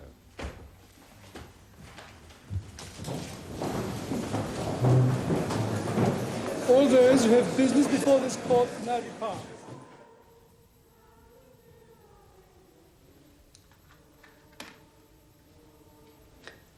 I'm glad they came again this year. Perhaps it's a sign. Of what?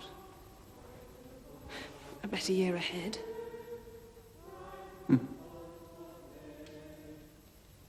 May I give them some money, Mama? There is no money. You've had the money. Every penny of it. You.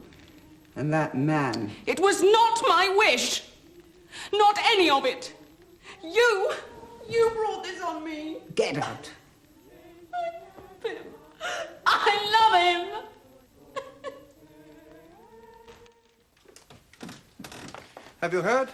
Cass died 6:30 this morning. Yes, I know. What a sad business. I've made arrangements for wreaths and things. Representation. Bowker can go to the funeral. I shall go myself, Arthur. Just as you wish. Now to the business in hand. It's just about scuppers, as I'd say, wouldn't you? Not necessarily. How not? We plead guilty.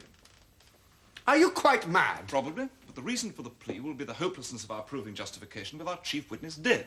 I shall make a very, very strong suggestion that poor Cast would have said as clear proof far more than he ever could, in fact, have done. The jury will have to blow a whistle on a drawn game. Our people will be offered the caution. Well, what do you say? Too risky. Come on. Look, Hawkins will never accept that.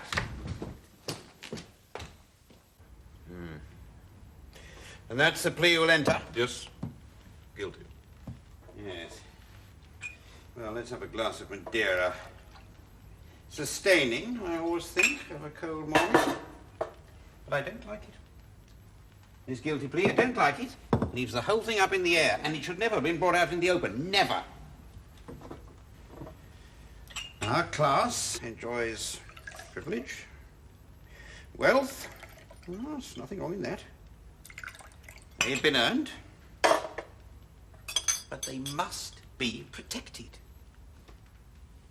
Cases like this, damn it all, man, they're an open road to socialism. Once draw back the curtain, let the people look in through the window, and they'll have the silver off your table. Now, look at here. You tell that daft old woman. Who's this? Mine. And you tell those two chaps of yours that. If they withdraw this damned letter and make some gesture of apology, only a gesture, mind, and I'll let them all off. I'll have to bind them over, of course, otherwise they'll all start up again sure as ninepence. But they can walk out of my court free as air. What do you say to that? Thank you. Thank you, my lord. Good. Well, off we go then. Has she agreed? Eventually. And with a damn bad grace. Thank God for that. What about your two? They'll do as they're told.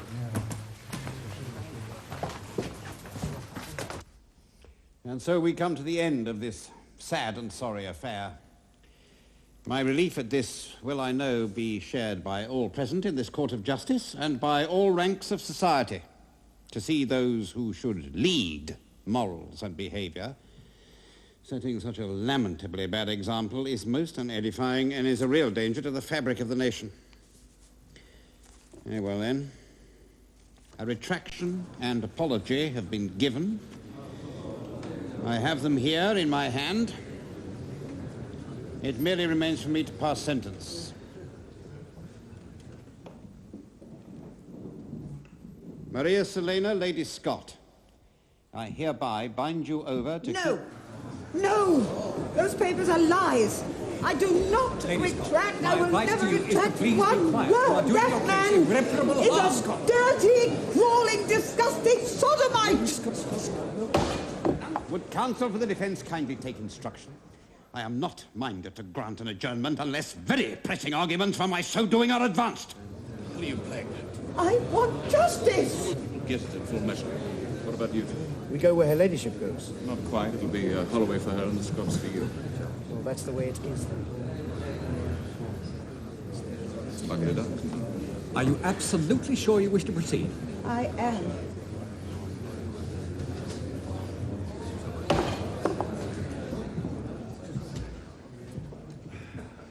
My lord, my client instructs me to say that she wishes unreservedly to withdraw her apologies to Lord Russell and this court. She maintains the justification of the libel. I must now pass sentence.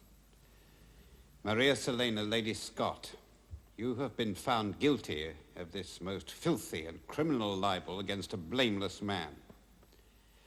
I therefore sentence you to a term of 8 months imprisonment. It is true. Every word is true. I stand by everything. I will not be silent.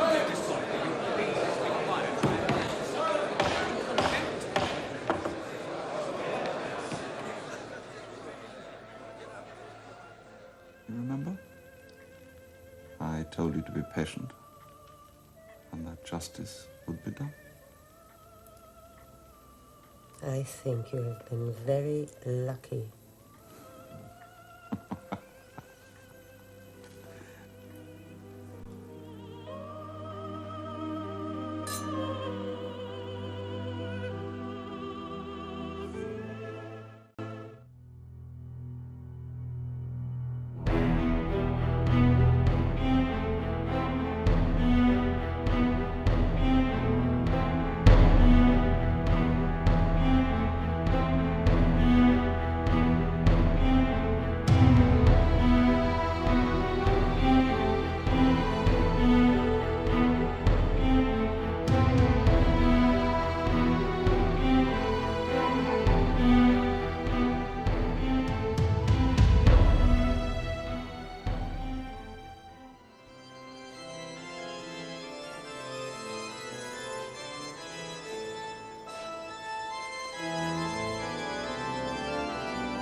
More trouble than it's worth, these Sarge. Trouble? What trouble? Tradition of the regiment, lad. Church parade, ladies' lunch. Always has been, always will be. Now then, what you got there? Sherry wine, Sergeant.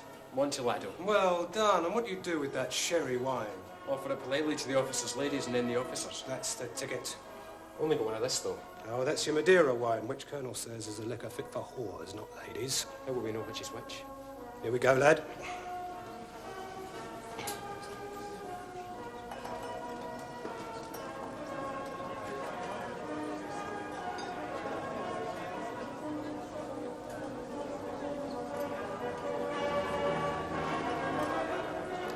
Wine, Lady Frances. Is that sherry? I believe it is. Then I rather think I prefer Madeira. Can the mess rise to that, Colonel? The mess can rise to any eventuality, ma'am. Well, that, I think, is just about done for your reputation. Did I have one?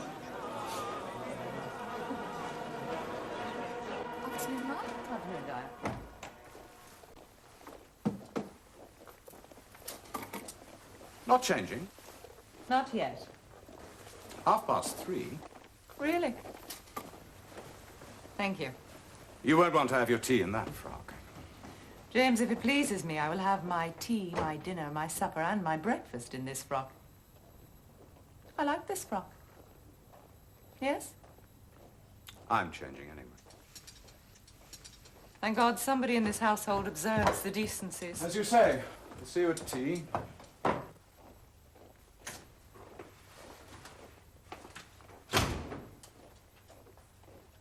I was Yes? laying out her ladyship's tea gown, sir. So I see.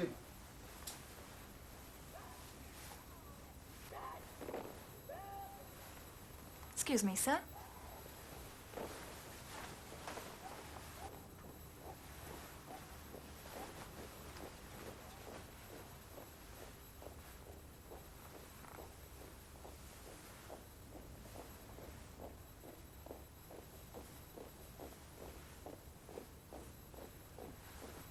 Her ladyship coming up now, is she, sir? Possibly. Not feeling unwell, is she, sir? Perhaps. One of her headaches again? Is that any of your business, Dyer? She does suffer, sir. I have noticed. Then perhaps you'd be kind enough to ask her ladyship to ring when she's ready for me, sir. She'll do that. To dress her ladyship. I know.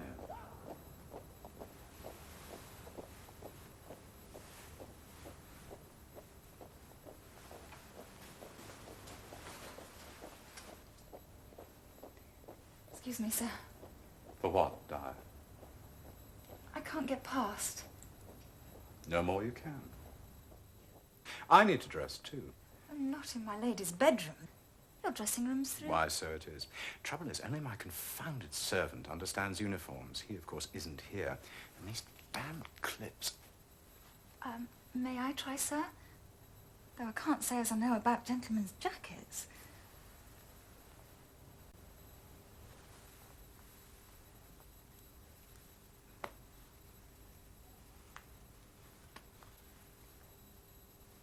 There, sir. Clever girl, Dyer. Thank you, sir.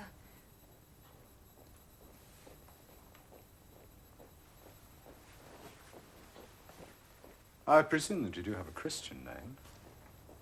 Yes. But I've near forgot it. Then you must bring it to mind, Dyer.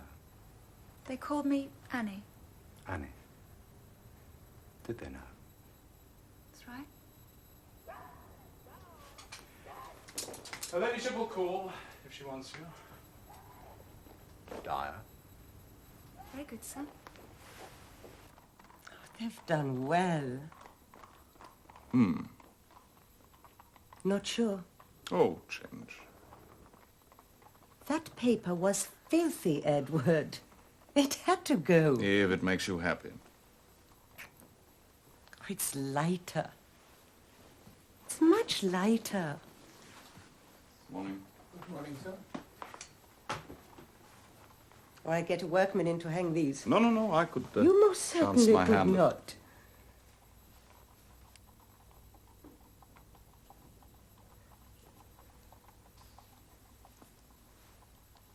This, of course, must be where it always was.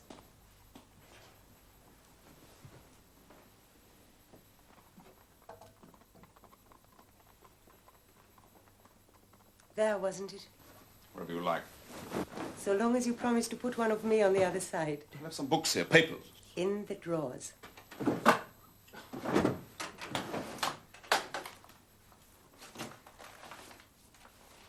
She was very beautiful. I'll work in the dining room until they finish in here. The painters are still working. Oh, last. I said your first wife was very beautiful. Put the damn thing away, for God's sake!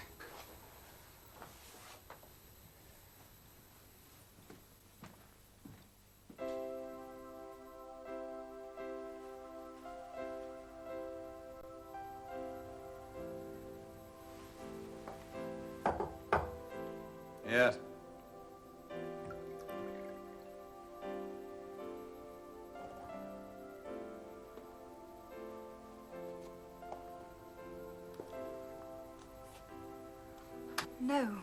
No, sir. Never touched the stuff.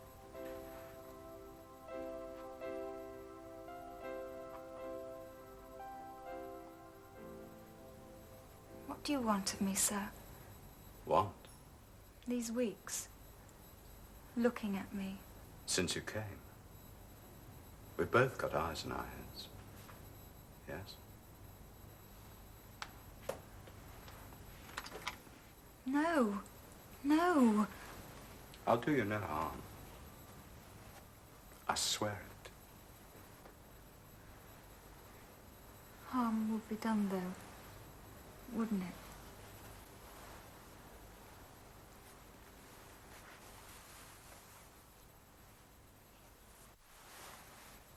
His clothes smell of sweat.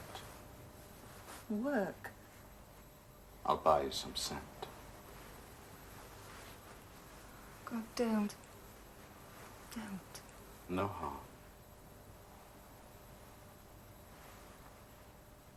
No harm.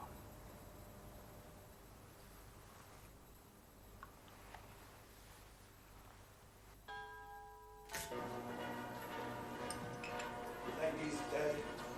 More trouble than it's worth, eh, Sarge? Trouble? What trouble? Tradition of the regiment, lad. Church parade, ladies' lunch. Always has been, always will be. Now then, what you got there? Sherry wine, Sergeant. Montelado. Well done. And what do you do with that sherry wine? Offer it politely to the officers' ladies and then the officers. That's the ticket. Only got one of this, though. Oh, that's your Madeira wine, which Colonel says is a liquor fit for whores, not ladies. How will we know which is which? Here we go, lad.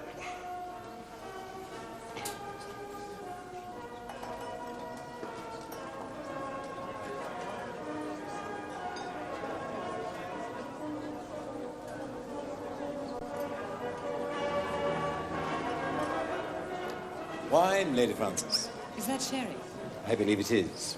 Then I rather think I prefer Madeira. Can the mess rise to that, Colonel? The mess can rise to any eventuality, ma'am. Well? That, I think, is just about done for your reputation. Did I have one?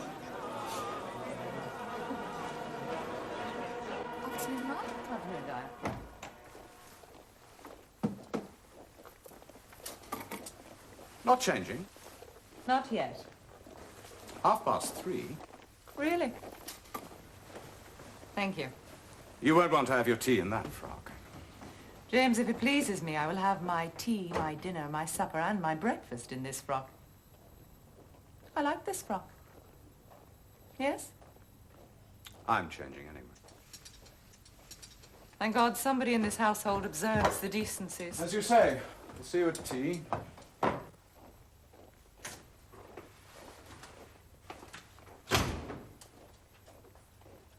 I was Yes?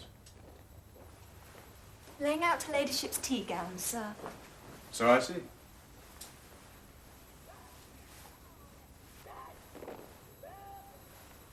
Excuse me, sir.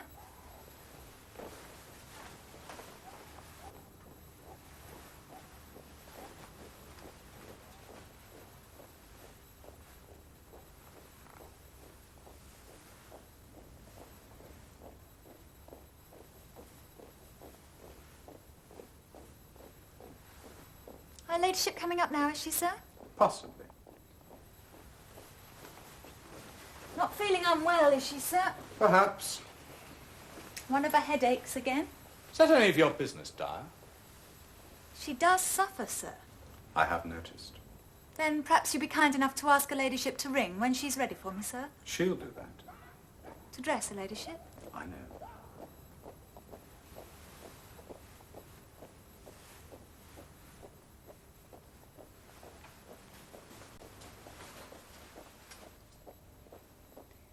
Excuse me, sir. For what, Dyer? I can't get past. No more you can. I need to dress too. I'm not in my lady's bedroom. Your dressing room's through. Why, so it is. Trouble is, only my confounded servant understands uniforms. He, of course, isn't here. And these damn clips. May I try, sir? Though I can't say as I know about gentlemen's jackets.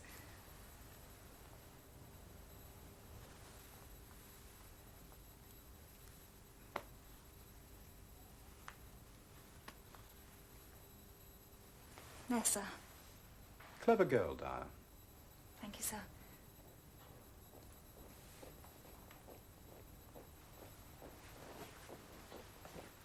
I presume that you do have a Christian name. Yes, but I've near forgot it. Then you must bring it to mind, Dyer. They called me Annie. Annie. Did they know? That's right. Her ladyship will call if she wants you. Dyer. Very good, sir. They've done well. Not sure. Oh, change. That paper was filthy, Edward. It had to go. If it makes you happy.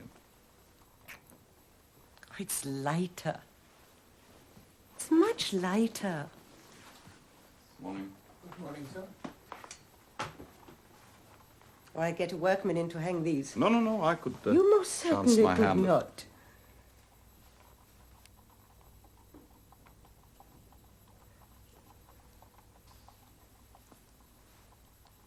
This, of course, must be where it always was.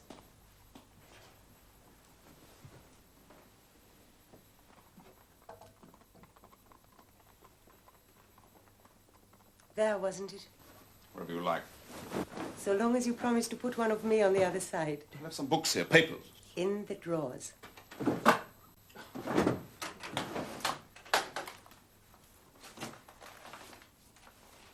She was very beautiful. I'll work in the dining room till they finish me here. The painters are still working. Oh, last. I said your first wife was very beautiful. Put the damn thing away, for God's sake!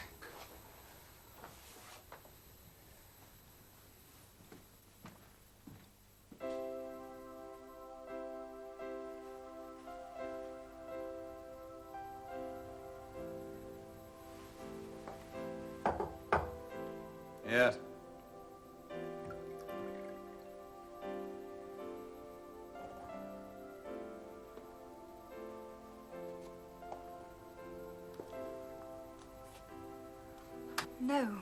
No, sir.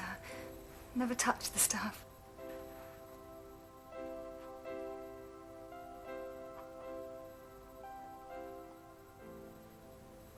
What do you want of me, sir?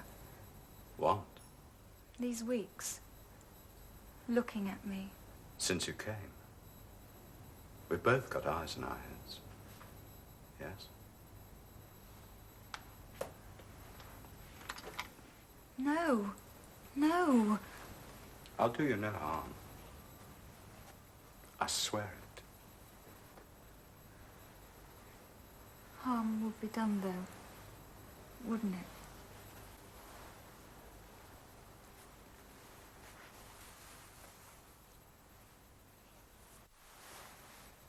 His clothes smell of sweat. Work. I'll buy you some scent. God, don't. No harm.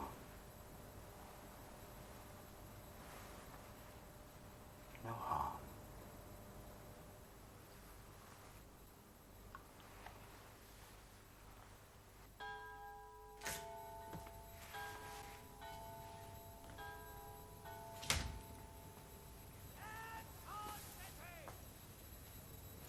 Damn little weather. Please. Small wonder you're unwell. The weather has nothing to do with it. Never mind. Another 5 months and we'll be in South Africa. Do you the world of good. You will be in South Africa.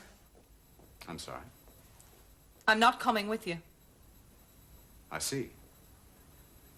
Well, this isn't the time to discuss it. I'm not coming with you. Discuss it when you will. I won't... Words like duty don't mean anything, of course. You do your duty. I fulfill mine. A wife's duty to her husband. There hasn't been much evidence of that these last few years. Downstairs, please! You're making my headache worse. I wouldn't have thought that possible. I shall dine in the mess. I'll get them to send you up something on a tray.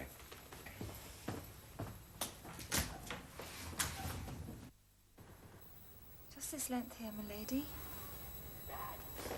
I never can get it to stay. You do very well by me. Dyer, Yes, my lady? Cook came to see me this morning. And... Thank you. She thinks that you are expecting. Are you? Well?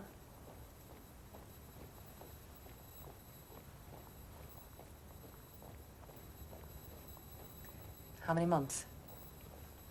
5, 6, best I can tell. Have you seen a doctor? How could I afford? If you'd have come to me. No. I would have helped. Will help. No. No. The father, will he... No. Does he know? Has he refused to marry you? He can't. I see. Sit down, Dyer. No, thank you, milady. I said sit down.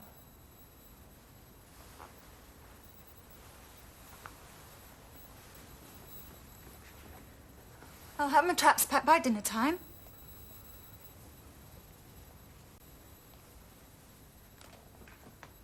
Is that what you want? Is it, Dyer? To leave me? It's what I've got to do. I'm not throwing you out.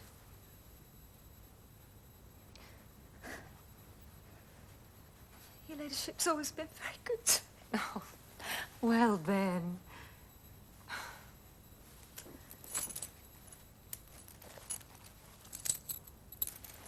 No, I don't. In lieu of wages? I don't want your money. Annie. It's not you. It's not you.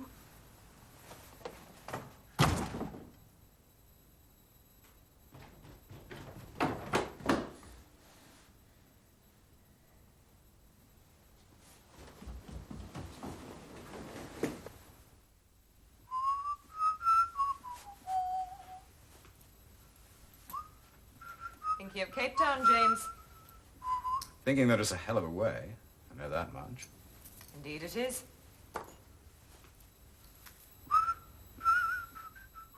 You're very lucky. I should say so. And in your uniform. You will look becoming. Don't know about that. Oh, don't be so bashful, James. You look to be precisely what you are. Every inch an officer. Not quite a gentleman. How dare you? I dare. Too much. Always. Do you intend to grace our table this evening? I think not.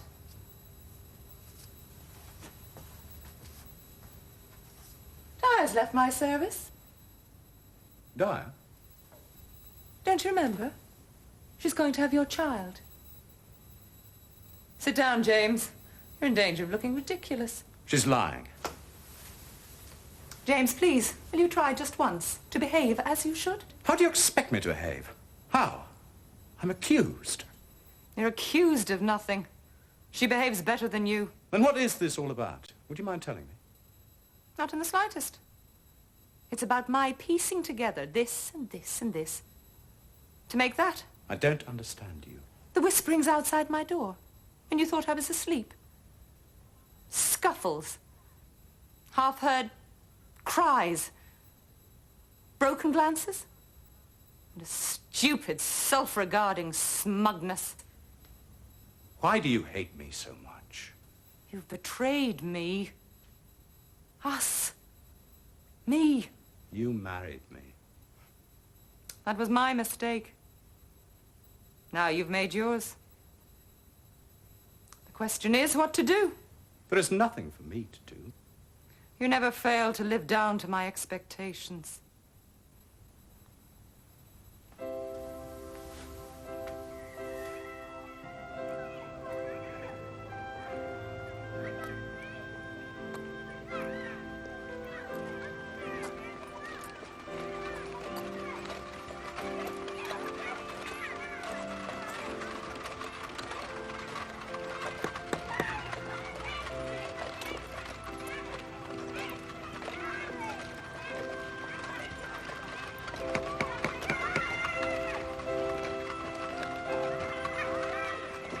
Yes? I see you've a room to let. Better come in.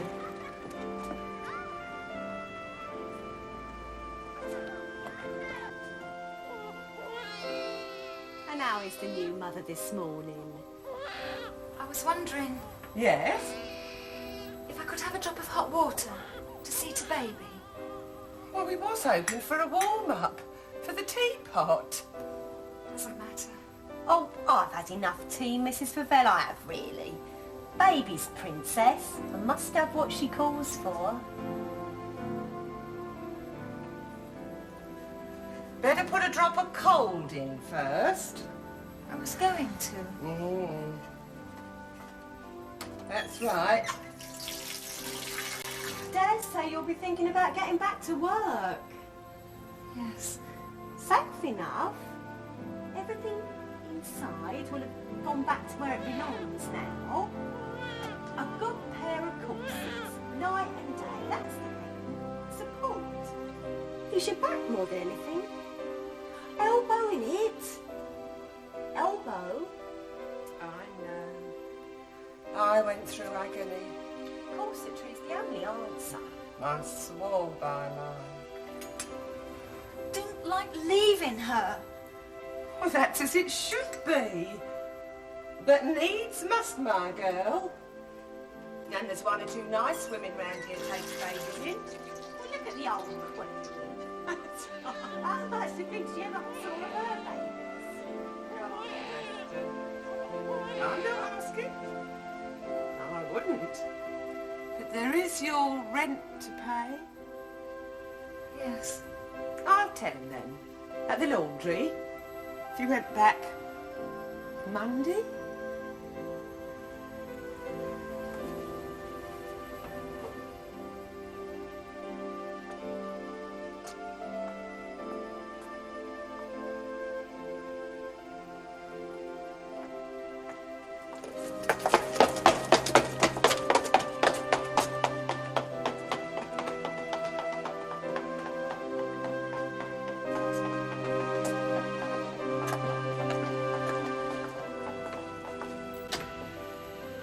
She's gone. Gone? Gone where? Well, how should I know? Bags and baggage gone. Baby? Her things are still there. Oh, my good God.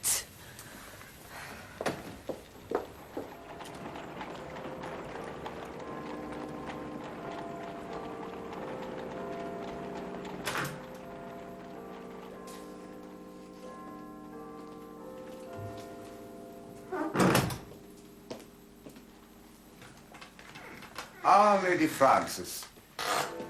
Welcome. Welcome. We'll take this on with pleasure, Mr. Bishop. You and I will need to have a little chat about the fee.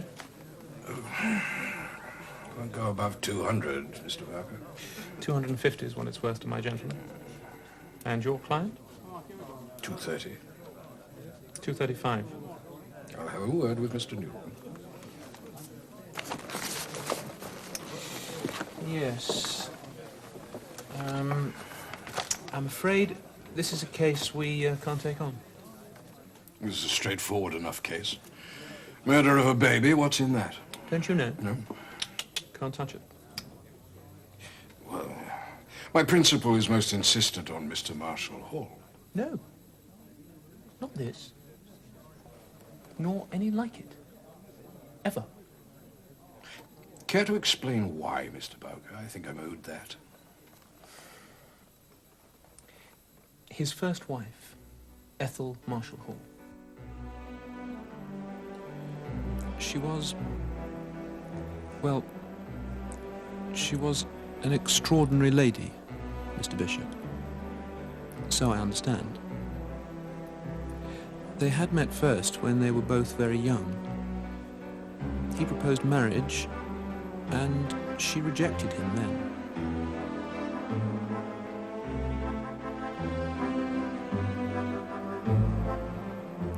A year or so later, on his return from Australia, they met again.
Marry me. I can't. You must let me go. Marry me. I beg you, leave me. Listen. I love you. I've always loved you.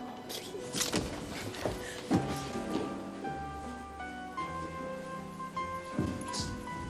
I want you. I will have you.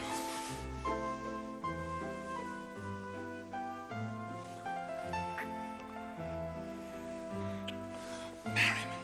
Edward, I can't.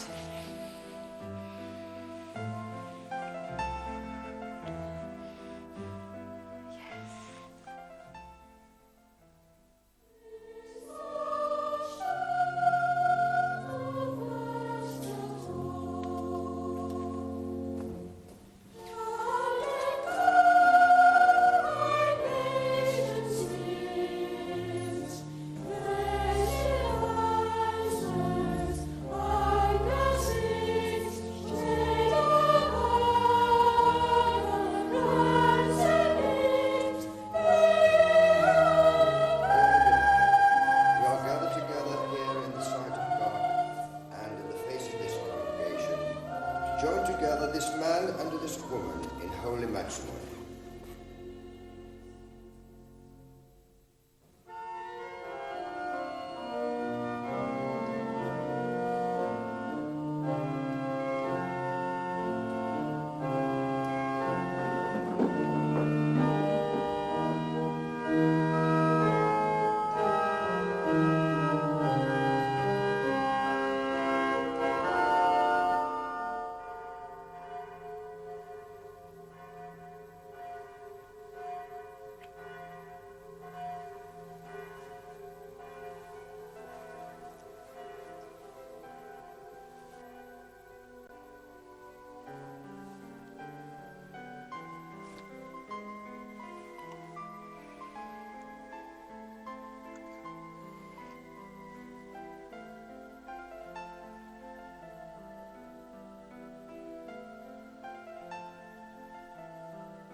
Tell me, what am I to you? You are my wife. Yes, and what is that? You are my wife. My heart. My soul. My light. And? The angel of my house. Whom I shall care for, protect.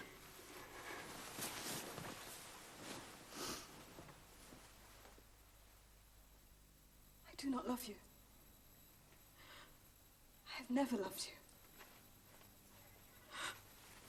Don't you see I cannot? Not as you love me.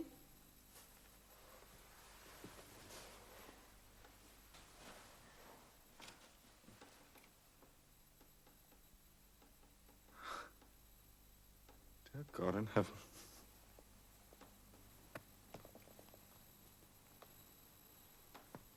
Then what are we doing here?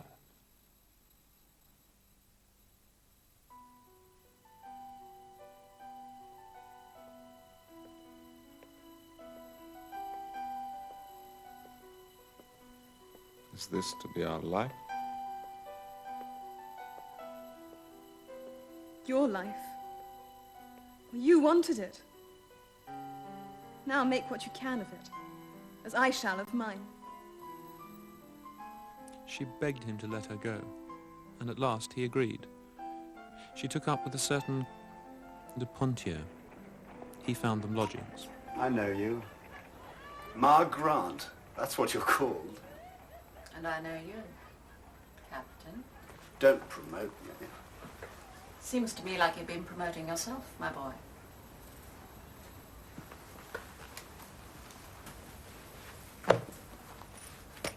Business? Business. You keep a very pleasant house here. I think it will suit me well. Afraid we're full, dear.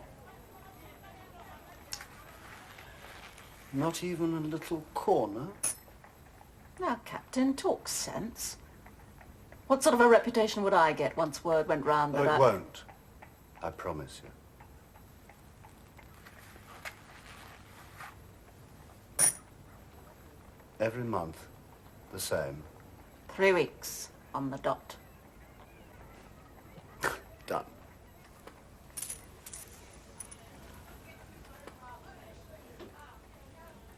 Only hope the merchandise is worth the money.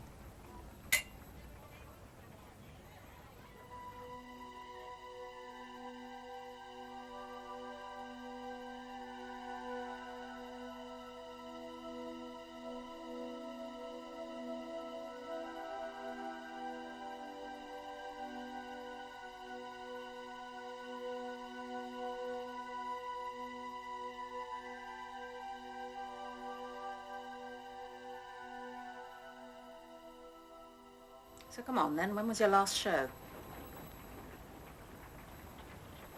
If you're too ladylike to tell me, then out you bloody well go, my girl. Fancy man and all. When? 2 months ago.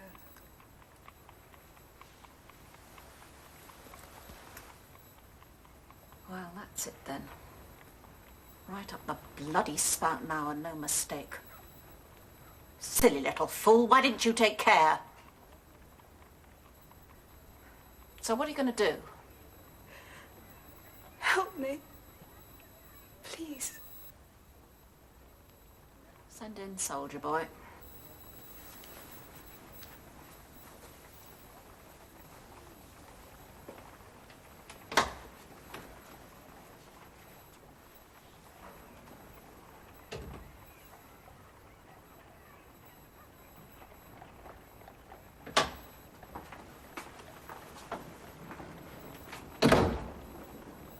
How is she?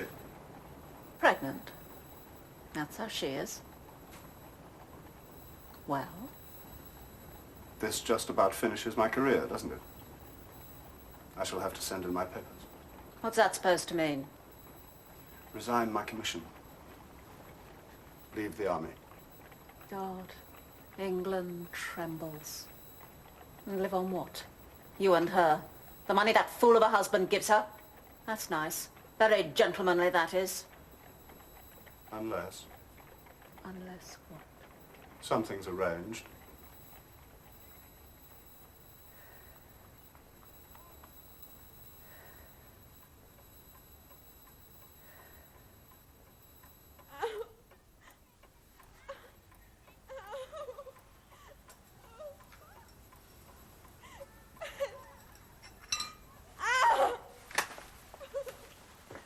Leave it!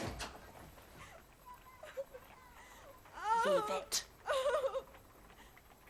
What did you think it would be like?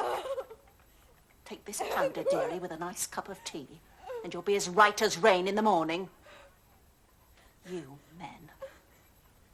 A lifetime of you I've had. Sweating drunk in my bed, tight as a fish's arse out of it. Whole bloody tribe, all alike. I can't stand this.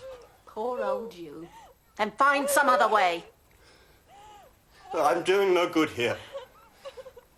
Call me if there's anything I can...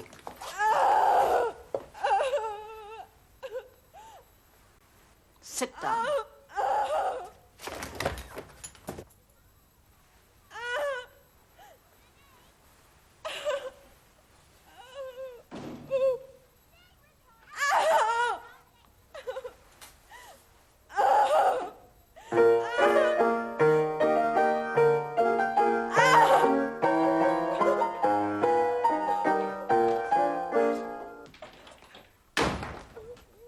Off?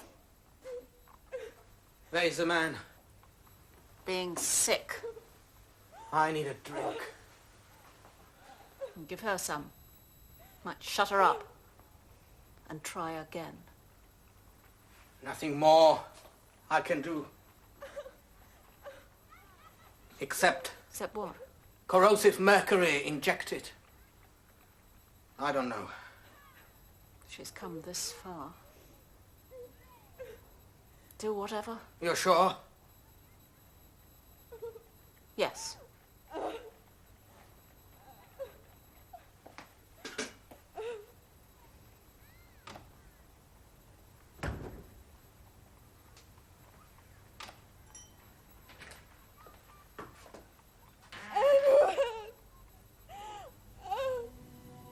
She took a week to die. God only knows what she went through. And Mr. Hall? She was asking for it, but no one sent for him until it was too late.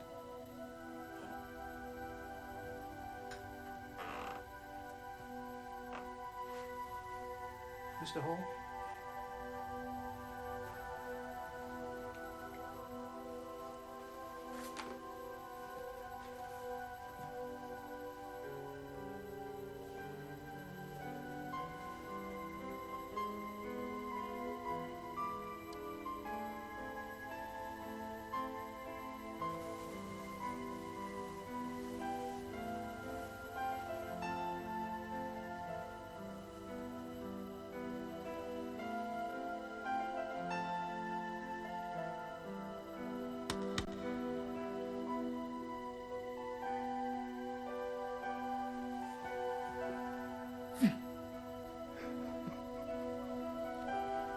You see, Mr. Bishop, in my view, Mr. Marshall Hall has never really forgotten her. He's, as it were, haunted by her, and by the manner of her death.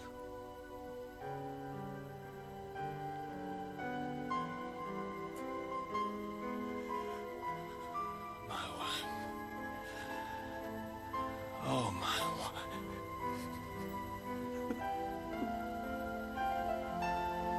Marshall! Marshall! What the devil's going on? It's customary to knock. Damn it, old man, what are you playing at? Edgar. No, sir, I think I should stay. My man Bishop tells me you've turned down this murder case. I declined it, Mr. Newton, on Mr. Marshall Hall's behalf. Edgar's declined. The grounds, man. Go on. Tell him, Bowker. I thought... I know that this case would be upsetting for you. Upsetting for me? Some damn nonsense about dredging up the past, whatever that might mean. Has this anything to do with my first wife? Yes, sir. How dare you? How dare you? Gossip and tattle about my life in some pub over a drink. It is not your bloody business. God, how could you tell? I'm sorry, sir. I only did what I thought was for the best. You've overstepped the mark, Buck. Just as I told Bishop.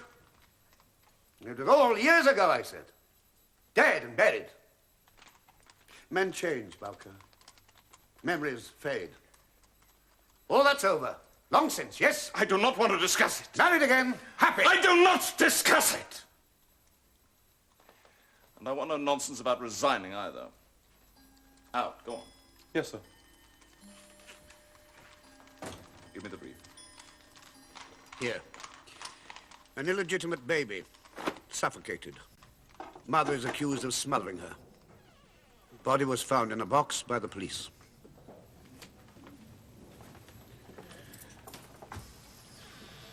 Miss Annie Dyer? My name is Edgar Marshall Hall. I am to defend you. Miss Dyer? No response.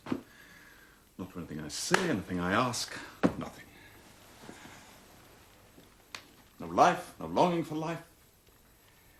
Why won't she confide in me? I'm trying to help Oh, her. Edward, you will never know about women. Never. Oh, that's It's not not. fair. No, Let that me is not finish. fair. That is not Quiet. For a woman to kill her baby by accident, by design, no matter. It's a thing which is against the whole force of her life and the whole energy of her being. I know these things. But what you do not know, what you cannot know, is that she kills herself. God knows I do. God. Yes.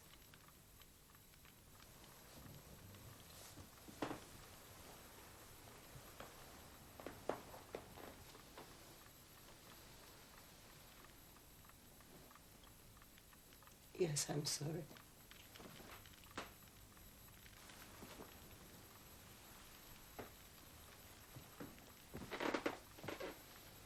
No matter. No. But she must speak. Or she is lost. So, those were her exact words. Never mind about the baby. See to me. That's what she said. Thank you. Now, we must move on to the events of the night of the 17th of September, 10 days after the birth of this unfortunate infant. What happened during the early evening of that day? Can you tell us? I can, sir. I was clearing away the tea things when Mrs. Flood pops her head round my scullery door and says she was going up to see how mother and baby was getting on. In I goes, and Mrs. Flood sips on her tea and says how welcome it was, and then she... The prisoner at the bar. Yeah, that's right. Oh. She, sitting there previous saying she didn't fancy any tea, turns bold as brass to Mrs. Flood and says, how can anyone get rid of a baby? How can anyone get rid of a baby? Those were her precise words. True as I stand here. And how did you or Mrs. Flood respond to this terrible question? Well, sir, what could we say to something like that? But we give each other a look, same as to say, did you ever hear the like? And did you ever see this baby again? No, sir, I didn't. Thank you, Mrs. Favell. No more questions of this witness, my lord. Mr. Marshall Hall. Thank you, my lord. Court has sat for some considerable time, and witness has given her evidence at length. I have, of course, a number of questions to put to her, but may I request an adjournment until tomorrow morning? Very well, Mr. Marshall Hall. It is late in the day. Court will adjourn until 10 in the forenoon tomorrow. All those who have business before this court do now depart and give their attendance again at 10 o'clock in the forenoon. God save the King. Have us till trying to die? Absolutely.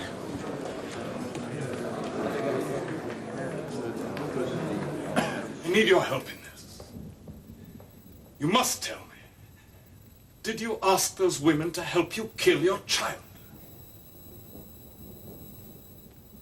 I killed her myself, didn't I? Kill her yourself? How? If I didn't, then fetch her. Fetch her! How did you kill her? How did you kill her?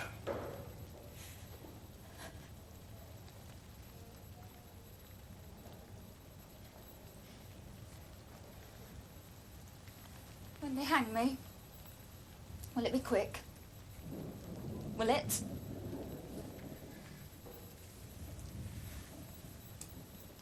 Miss Dyer, I will not leave this cell until you tell me what happened.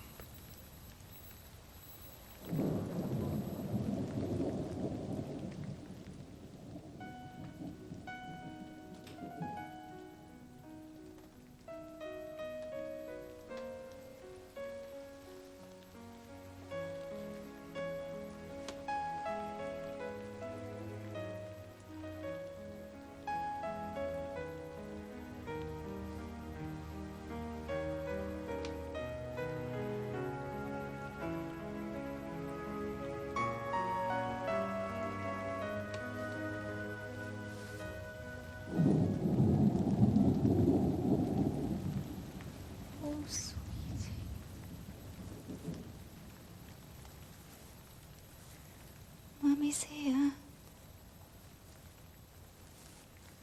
Mummy loves you.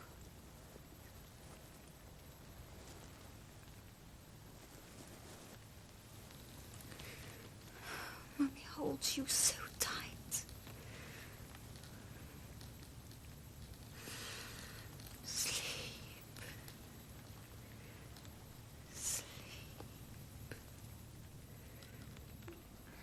At what point during the birth do you allege that my client begged you to attend to her rather than to the child? Why, straight after she was born. Straight after. And had she, at that point, seen the baby? Had so much as a glimpse of her? No, sir.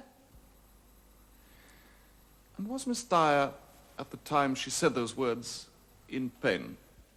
She cried out sharp enough, yeah. In great pain, would you say? What we women call the afterbirth hadn't come away. And that would cause intense pain? It does do. Of course it does. Thank you, Mrs. Froeger. Now, as to the events of the evening of the 17th of September, when you and Mrs. Flood sat with Miss Dyer, what was my client doing as you and Mrs. Flood gossiped over your tea? Can't rightly remember. Sitting, far as I know. Let's try a little harder, shall we? As she sat, where was the baby? On her knee. She was holding her. And what was she doing as she held her? Feeding her. At the breast, tenderly, gently? Well, there ain't no other way to feed a baby. Not without giving it wind. I bow to your expertise. Then, as you and Mrs. Flood chattered on, you heard Miss Dyer say something, not so much to you perhaps, but more to the tiny daughter in her arms. How can anyone get rid of a baby? Yes. Now, I want you to say that again to this court, if you would, Mrs. Froeger. In a moment, if you please. But this time, would you emphasize the word can? How can anyone get rid of a baby? And what else did she say? Nothing. But she did. What else did she say? Such as you. How can anyone get rid of a baby such as you? Are these the words of a cold and heartless murderess of her own child? Mrs. Froeger, I have done with you and your very imperfect memory. Thank God I have refreshed it.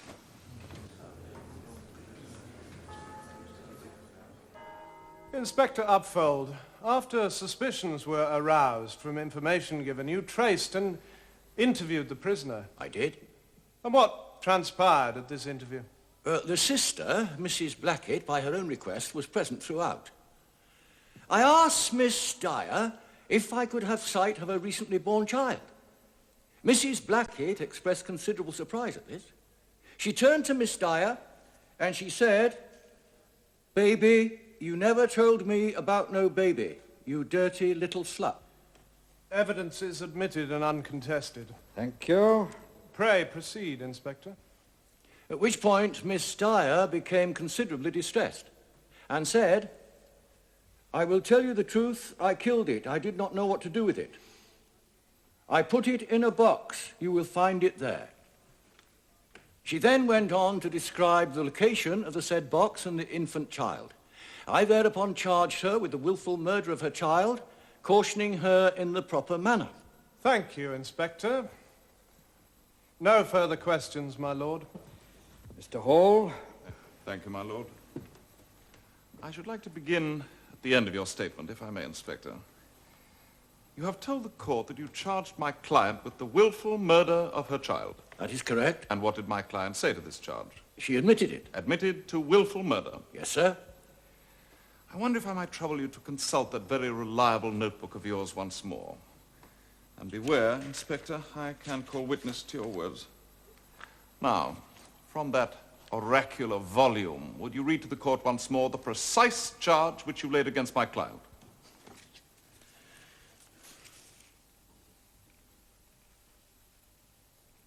Well, Inspector? I seem to have made some error, my lord. Then you must correct it, Inspector. With what precisely did you charge my client? Causing the death of her child.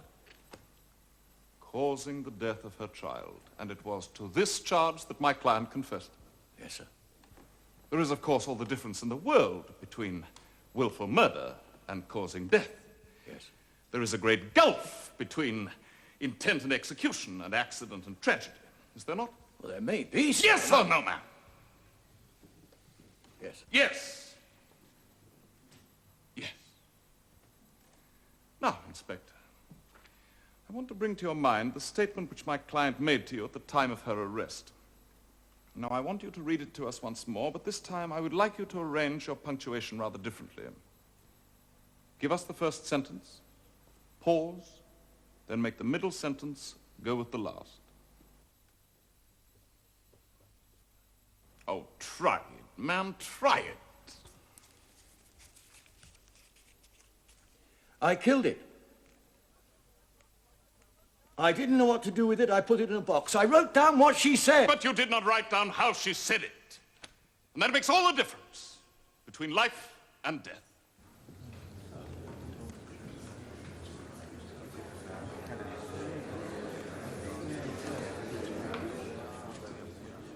Gentlemen of the jury, you will soon go from this terrible place, your duty discharged. But at the last, I beg you to think of this. The laws of nature press unfairly upon women in matters of this kind. This girl, this young, unprotected, vulnerable girl, gave birth to a child. The act that brought that child's soul and body into being was the act of a woman and a man. It was the act of two people. But the punishment is the punishment of one and one only. And this girl, even now, bears all by her own volition upon her own frail shoulders. She will not reveal the name of the man who most heartlessly seduced her. All we know is that he is a married man of higher social station. She wishes to save his honor. Very well, so be it. Let him hold to his honor. We have made a world for men. And there is the price of it. But must she pay to the utmost farthing? The Crown has made much of words which my client is alleged to have said. Words which were then twisted in a vain attempt to show her as a cold and heartless murderess. But you have heard what I have heard. And you know the truth of those words. And that truth flows from a heart full of motherly love.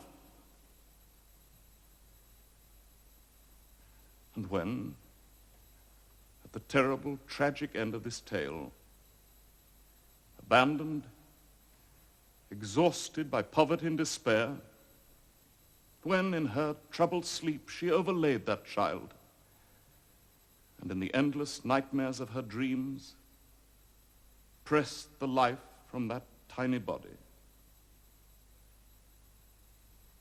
her very heart came near to breaking. Look at her, gentlemen. Can you not see that? Her virtue, her honor has been taken. Her child has been taken. And you will not condemn this girl to that last walk to the scaffold where her very life will be taken. In God's name, gentlemen, let her be. She has suffered enough. She has suffered enough.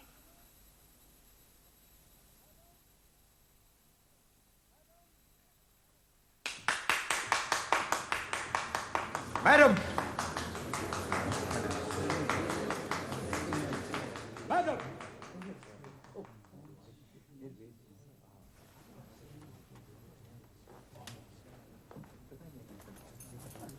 We have a verdict, sir. Members of the jury, would your foreman please stand?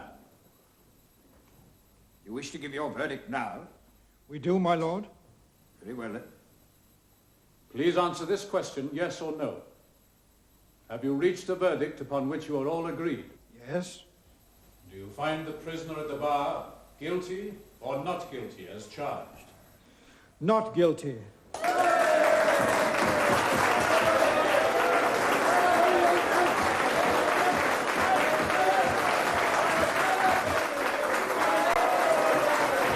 Silence that woman! Remove that woman from my court! Remove her!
Bloody well say it.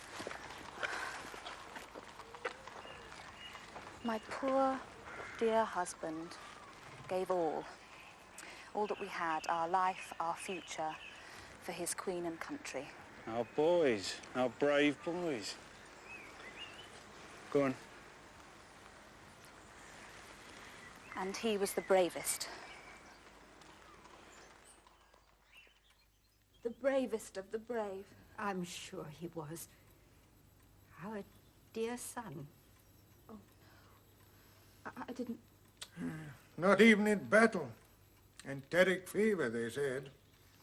In Cape Town. I'll not keep you any longer. Please, my dear. Now then, this violin. No, of course, neither my husband nor I play, but I can't. Our son would have wanted us to help. They were comrades, I suppose. Oh, yes. Have you any idea how much it's worth? Well, my husband told me it would fetch in the region. I'm sure we can find a few pounds. Stupid gits. Never, never, never again. That right? The only thing is, What? I can't be any lower to fall. Oh, my girl, the ride's only just started. And here we go. Stradivarius number 2. I won't do it. Not again. Port 11 for the lady, and I reckon I'll have a large whiskey and up. You say something? I said no. Funny, that's what I thought you said. You know, maybe I might lay a word against you with certain people at Scotland Yard. What you done? Fraud? Conning? See you away nicely, that would. And I'd be shot of you, you moaning bitch. All right.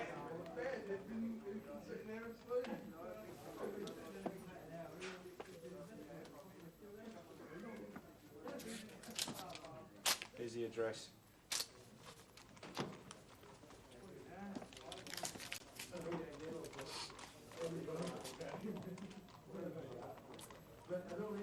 This one won't be so bad, truly. Just her husband. I can't do it. No.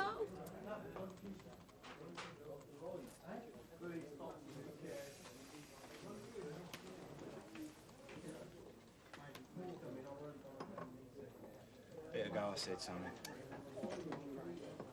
Something so awful, so dreadful bad that I can't believe it was me what said it. No, I can't. I don't know what come over me. The truth for once. No, you're the truth of me, and that's all about it. Mary, I never knew all the advantages you had. Schooling, talking nice, all that. Never had it. So I says things that's wrong things, bad things. Because I can't find words for the good things. But they're there, all right. They're feelings. Deep feelings. That I have for you, wanting the best for you. All that a heart could pine for. I want to pour it out for you. And I will. I promise. But just now it's bad. It's very bad. Do you think I don't know that? But it's just for a little time, just to get us started, a leg up. That's all we want, and most folk get it without all this. I tell you, we'll have a business. A little place, all of our own. And then I'll show you. And the people we've cheated, robbed. I'll get paid back. Now, on a bright. So they're only giving us what you might call a loan, really.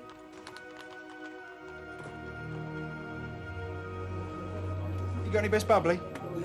Yeah, pop a bottle of ice. And look sharp, I'm thirsty and needs cooling. I'll get better than this. Heaps better. I'm on my way.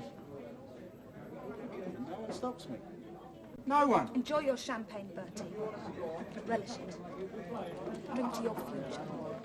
For I tell you, there's only one end for someone like you.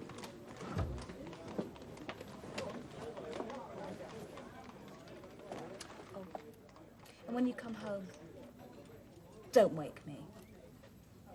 It'll be more than I can bear. Here. Sit down, Mr. Bennett. Are you on about? I'll tell you when you're seated.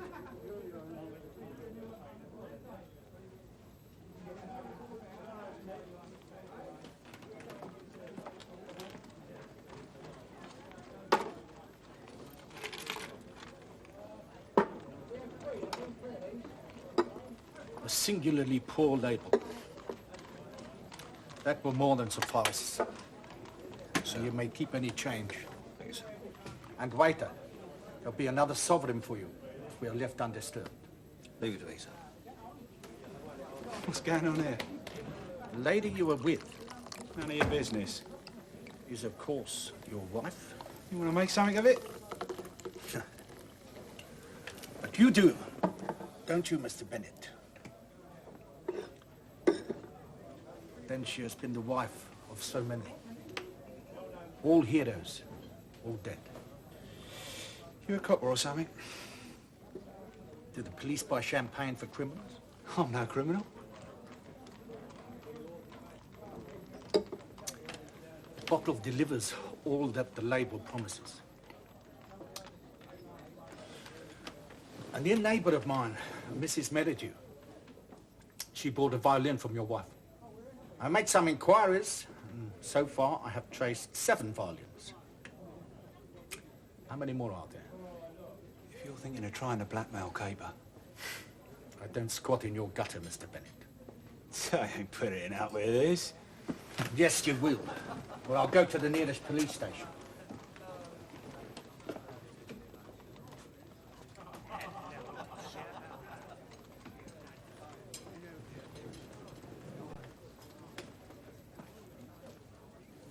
It is in case your eager mind turns to thoughts of violence. Who are you? My name is Simon van der Hoff, a man of business. More than that you will never know. You want money quickly, don't you, Mr. Bennett? Much as the next man? No. There is no comparison. Because you are possibly the most despicable and least patriotic man in England.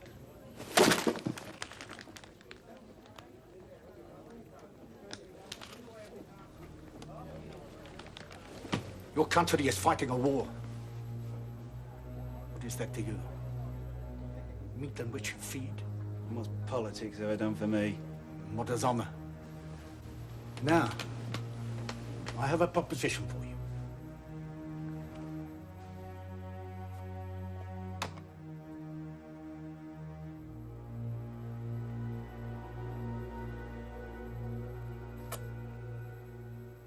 Drunk.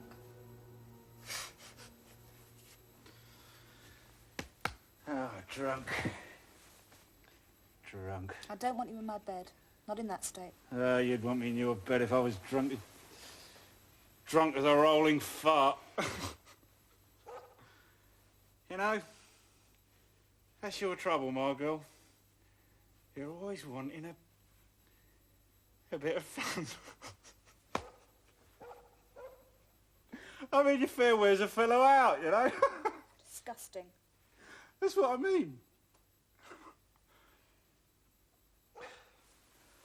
Yeah, but listen. Listen. You listening?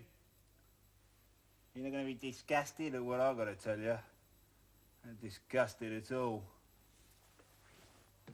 Oh, loving wife of Brizzy.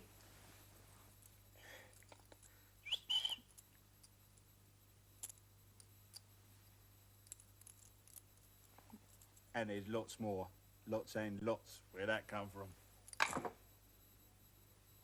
I already have a watch and chain. It's gold. Solid gold. How many a girl would give her hubby a big smacking kiss for a Brizzy like that? God, what is all this about? Being rich. Filthy rich, like I always said.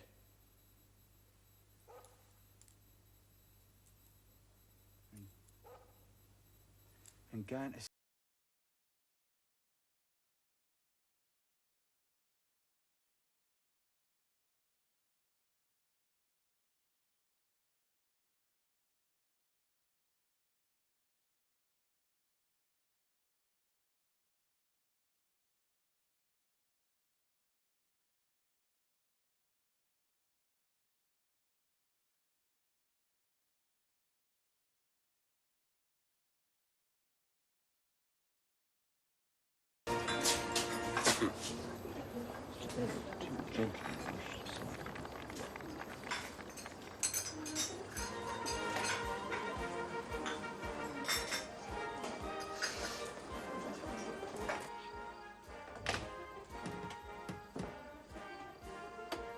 Occupants to do.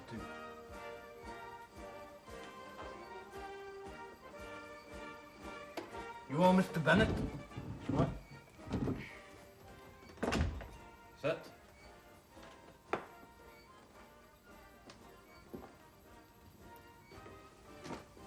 Our representative in London says that you are willing to help us. Depends, doesn't it? On what? What you want? Nothing beyond your grasp. Ah, still depends, though. Mr. Bennett. Oh, that's it, isn't it? It's just the point. You know who I am, but I don't know who you are. Fair dealings, man to man. Come on. Our names don't matter. It's enough to say that we fight for our freedom against your country. Knowing that, do you wish to do business with us or not? Why else am I here? Very well. A long war. We shall lose. So it must be won before your people can arm themselves. We need to know how much time we have. How the bloody hell should I know? If we placed you where you could find out. Spy. Informant.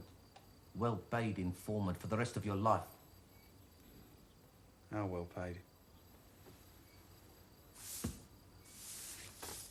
Here's £500. And you can have the same again when we have the information we need. How many guns? What caliber? How many shells? Rifles? Bullets? The rate of production now, in 6 months and a year. And what your ordnance factories will deliver. That is the time scale against which we live or die. For this information you will receive £1,000. And 100 a year for life. If you win. In that, you gamble with us. Where do I go then?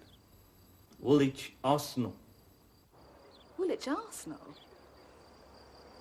But why should we be fetched out to South Africa for that? And what do you know about making guns? I know more than you'd ever dream of. I don't want to talk about it. Boy!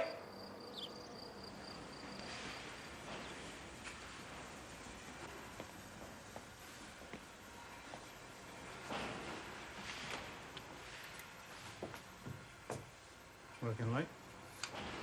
Water win. that what it is? Not making a fortune with your overtime? Yeah, the thought never came into my noddle. Oh, bless. See you tomorrow. Yes.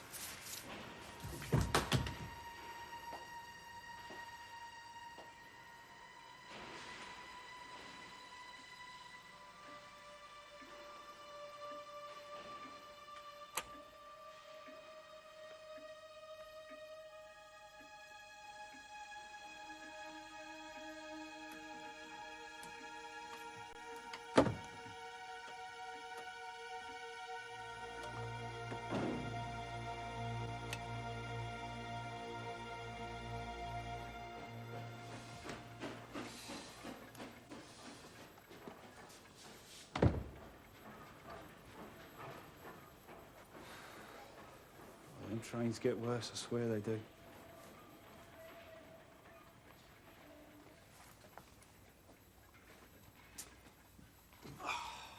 What's up with you? Don't you know? No, should I? Is this what they set you up with at the arsenal?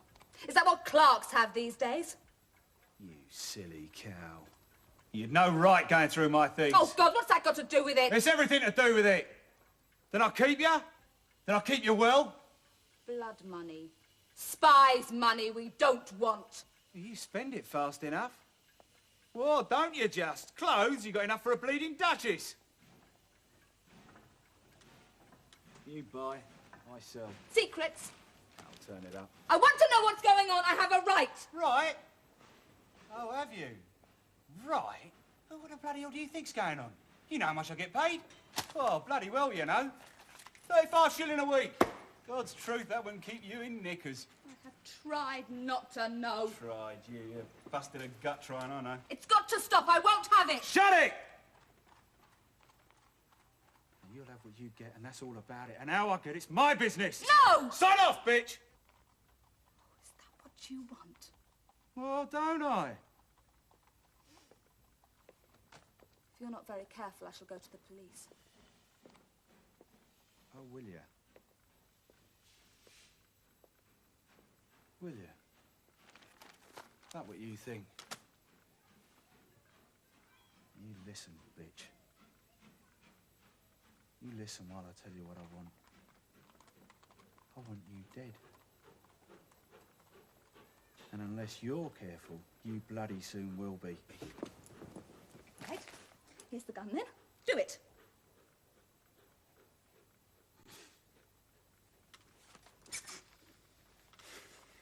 No. No, you haven't got the guts. Crawling in the slime. Spying. That's your level. Will you stick to it? I cannot breathe your air. It chokes me. I'm clearing out. Who's stopping you? What I want to know, though, is what you're going to do for Nookie. Someone lined up, have you? Well, for I can't see you going without it. My oath, I can't. Don't make any mistakes, Bertie. What I'll get's better than bed. Oh, miles better. I may be away, but I'll hold you fast. You won't know, will you? Not any minute of any day. And I'll say the word, and you'll hang.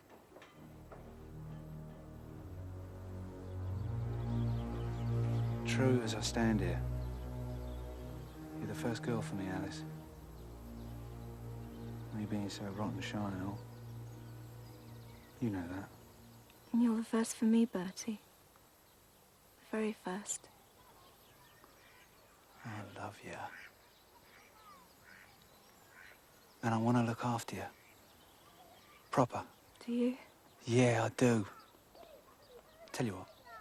And I'm not meaning anything nasty. I'll ask your mum first. But wouldn't it be really nice if we could just get away? Just for a few days. Something proper, not taking advantage, anything like that. I know what you've got in that wicked little head of yours. No, honest. I mean, seaside, you know, breath of fresh air. Set you up, wouldn't it? You'd ask me mum? Of course I would. We'll have to see about that then, won't we? There's this fellow at work, he gave us this address. Oh, you got it worked out all along, you had. Yeah, a fellow lives in Hope. It's a Mrs. Rudram in Yarmouth. It's nicer than Margate, isn't it? I didn't know about that. Tell you what, just to give you a taste of it, what it would be like, I'll treat you to a bun and cover. What'd you say? Be nice. Does your wife know about the girl? No. Nor must she. That could be dangerous. Give her up. I can't. She pregnant? It isn't like that. I love her. Idiot. Did you tell your wife about our business arrangements? I wouldn't tell her nothing. But she found out for herself. Oh, my God. Something will have to be done. I can take care of it. Yes? Make sure you do. It's too late for that. Please. No. No. What was between you and me? You can't just wipe it out like a kid with a slate. Between you and me was cheating. And treason. Day in, day out. Would to God it could be wiped clean away. Forget all that. You just remember. I forget nothing. And don't you? Yeah, well, there's other things come to me. Like holding you tight. Snug in our bed. Wind outside and us warm. Your body soft. And me. Now stop it. Oh, not to be back together all the time. That wouldn't work. You're right there. But us getting a bit of comfort. Giving each other what we want. Just now and then, like. Oh, leave me alone. Oh, please leave me alone. You sleep with her still? Nick. I'll tell you, she likes it. Matter of fact, she can't do without it. Neither, it seems, can you. Yeah, well. Where is your wife now? What's it to you? Where? I sweet talked her to go away for a bit. Look, if she's on her own, how can she blab? Away? Yarmouth. I gave her the address of some decent lodgings. I was going to take Alice there, but they was full. Your morals never cease to amaze me.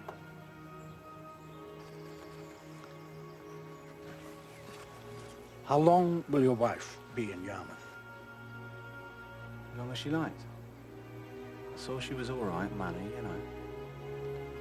Bennett, I have never met a more hateful man than you. Never. But the cause I serve shackles us together.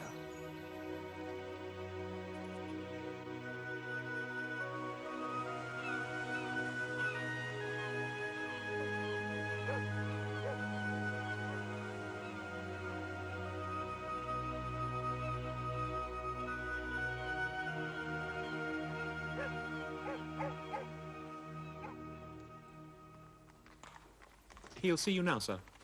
Do I, Yes, you look fine, Mr. Robb. I'd prefer to be introduced as Elwes Robb, if you wouldn't mind. Both names together. Oh, like... Like myself, Mr. Bowker. Quite so, sir. Yes? Mr. Marshall Hall, may I present Mr. Elwes Robb, our instructing solicitor. This is indeed a pleasure. Mr. Marshall Hall. Marshall, please. Thank you, Marshall. Do sit down.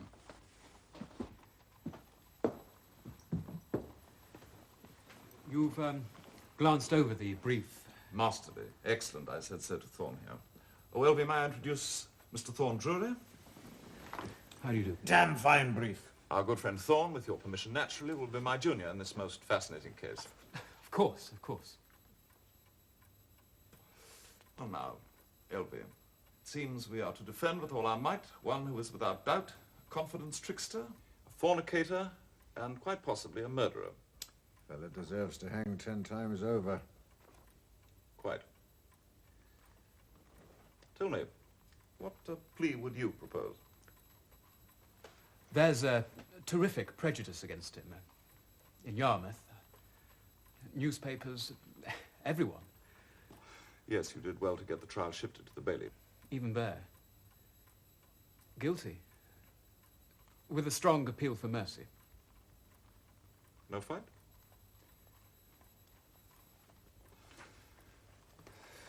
We need our topcoats. Oh, where are we off to? To visit our client, Mr. Bennett.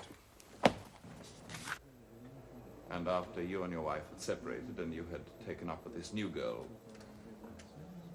Alice Meadows, you would on occasion sleep with your wife, yes? She needed it. Did she now? And in order to achieve this rutting, you must have lied to this new woman of yours. Well, I could scarce tell her the truth, could I now? Could scarce tell anyone the truth about anything, Bennett, on any matter at all. Did you go to Yarmouth in order to sleep with your wife? No. Don't lie to me. I'm your only hope of life. Did you go to Yarmouth on the 22nd of September in order that you might sleep with your wife? No. I was not in Yarmouth the night. Liar! Witnesses, crowds of witnesses will swear you were there. Then it's them that's liars, not me. I suggest that over the months you had been steadily filching your wife's possessions and giving them to your mistress. I suggest that having proposed marriage to this new woman of yours, you determined that an end would have to be made of Mrs. Bennett. It was with that intention that you went to Yarmouth, was it not? No. Liar! I suggest that you went to Yarmouth, that you met your wife, that you took her to that beach, and there savagely raped and then strangled her. Is that not the truth? You can't have it both ways, can you? What does that mean? If I'm so rotten, giving her pleasure in bed, and she did want that, believe me, why the bloody hell should I rape her? I put another suggestion to you then, Bennett. That you went to Yarmouth, that you saw your wife early in the evening, and that you left her in some public house or other, you may tell me where, and returned to London either on the last train that night or by the first train the following morning. She would then have had ample time to meet some other man. You had a leg over, then killed her? Yes. Nice story. True. No. I was not in Yarmouth that night. Or day come to that. Bennett, I am offering you a road to freedom. I can't take it, Mr. Hall. Not at no price. What, me lie on oath? We're doing no good here. Think most seriously of what I've said to you. I have.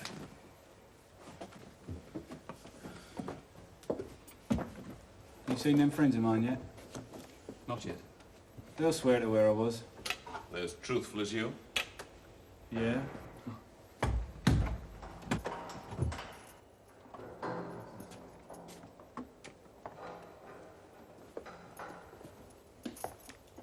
Marshall, I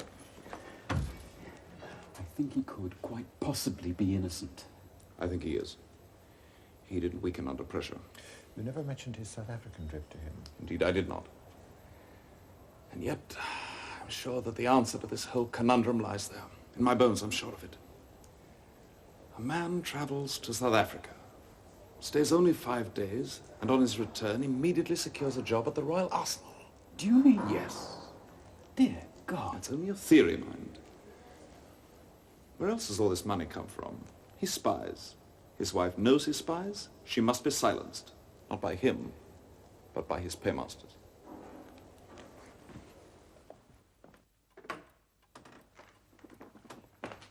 Well, did you see those friends of his? Yes. And were they with him on the night of the murder? They said so. At first. And then? I questioned them hard. Good. And they broke. It is as I expected. They couldn't be sure. I hammered them again and then... No, they were not with him. Well, that's our alibi up the bloody spout. Beware the alibi, Thorne. Always. It's potentially the most dangerous of defenses. Once build your case upon it, and it breaks, then the entire defense collapses with it. We might have made those men stand up. Against Charlie Gill?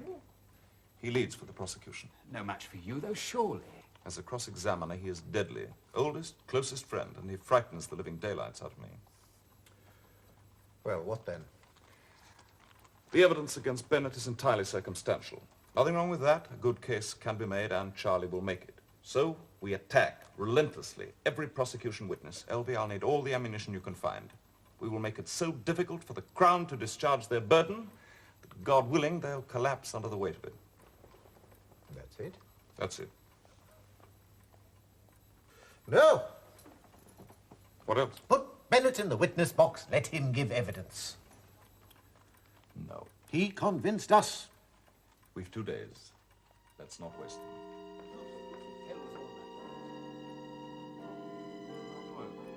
Absolutely not. We cannot put him in the witness box. If we don't, the question is, why not? It will be asked. We cannot put him in the box because he is a hardened, inveterate liar. He can't change. Even so, Marshal, and I must stress this, if we are seen to refuse to bring Bennett to the witness box to testify to his innocence, we are playing straight into Charlie Gill's hands. This is something he will seize upon. You know him and I know him. You're not taking account of... Yes. Coffee. Please. Get a cup for yourself. I have one, sir, in my room. Fetch it in. We need a fresh mind. No, but why not? Well, the freak, I've never heard of it. I've never heard of it. It's a lie. What can he do?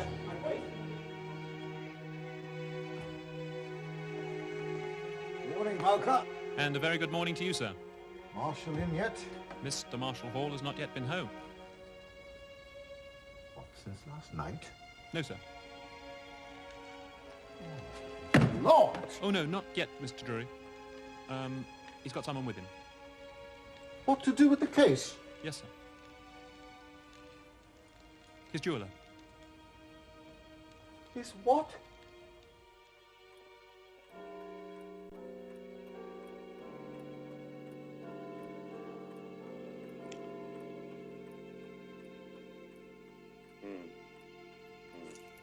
Quite sure. Thank you, my friend.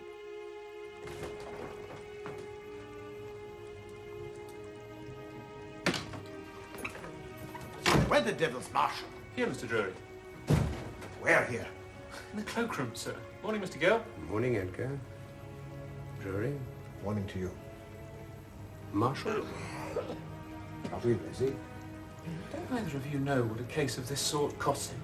Yes, I should do by this time. Charlie. Bone to pick with you. No discussing the case. Don't bugger the case. He was supposed to be dining with us. When? Night before last. Oh, Lord, Charlie, I'm so sorry.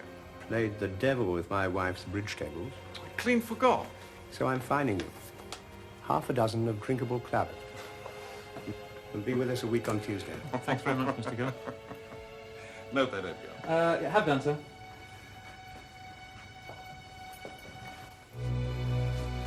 Now, my friends, into battle.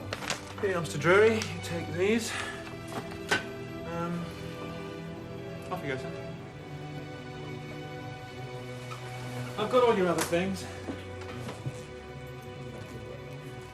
Best of luck, sir.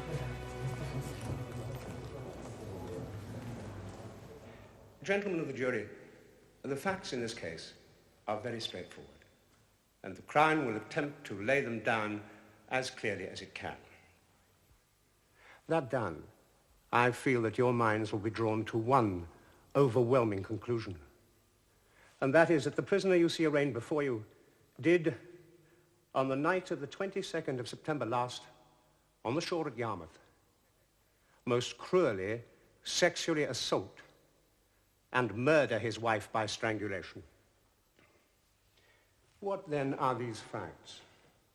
One, we shall call witnesses to prove that the man Bennett had ill-used his wife on many previous occasions and had uttered threats to kill her.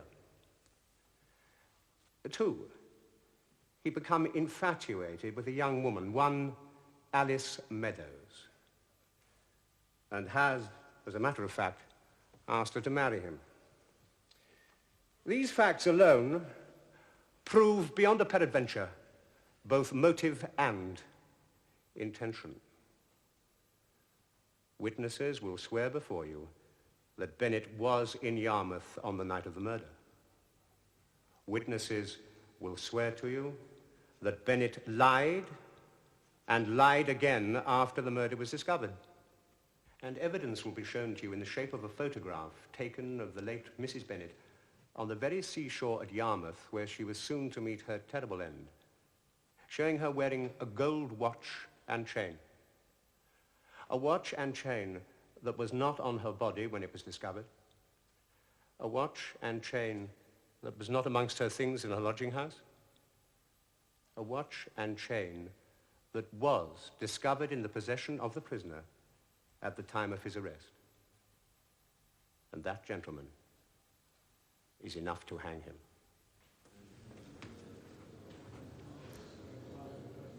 You are John Frederick Conyers, and you are by profession a photographer? That is correct, sir. And in pursuit of that avocation, do you take photographs of people on the shore at Yarmouth? In the season, sir. I have a photograph here, my lord. May it be Exhibit 5? So be it.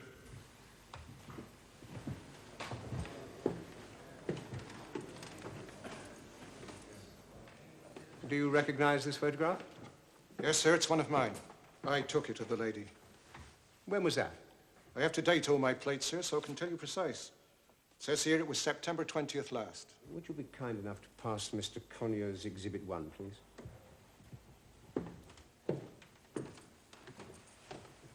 Thank you. Now, Mr. Conyers, is that chain which you hold in your hands the same chain as the one that Mrs. Bennett is wearing in your photograph? Take your time. A man's life is at stake here. They're one and the same. You're sure of that? Quite sure. Thank you, Mr. Conyers.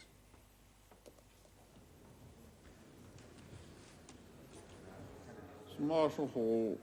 Thank you, my lord. Mr. Conyers, do you know anything at all about jewelry? I can't really afford stuff like that, sir. My commiserations. Not even out of the vast sums of money which certain disreputable newspapers have flung at you, that you may peddle your tawdry stories and incriminate my client at the peril of his very life? Not even out of that. Mr. Marshall Hall. You admit to knowing nothing of jewelry. I've said I can't... Yes, you have. You would not then know the difference between a chain of the rope or Prince of Wales pattern and a link chain. Oh, I'd know that, sir. Good. Anyone... How would you describe the chain you hold? Link. Link. Be so good as to pass Mr. Conyers this glass.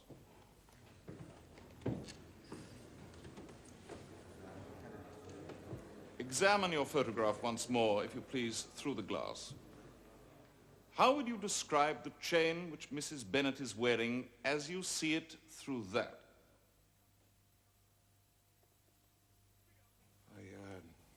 Speak up, man. It's a rope. Rope. It is indeed. Not then the chain found in my client's possession at the time of his arrest. May I see the photograph? Through Mr. Marshall Hall, with your permission, your glass. Of course, my lord.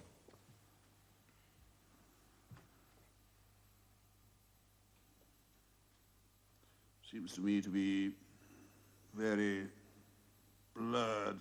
My lord. Out of focus. I enter that observation in no prejudicial spirit. I see it clearly enough. Do you? Do you now? It is a rope chain. Your name is Polly Rudrum? Yes, sir. And your mother maintains a boarding house in Yarmouth? That's right. Now, Miss Rudrum, will you tell us what you observed on the night of the 21st of September last?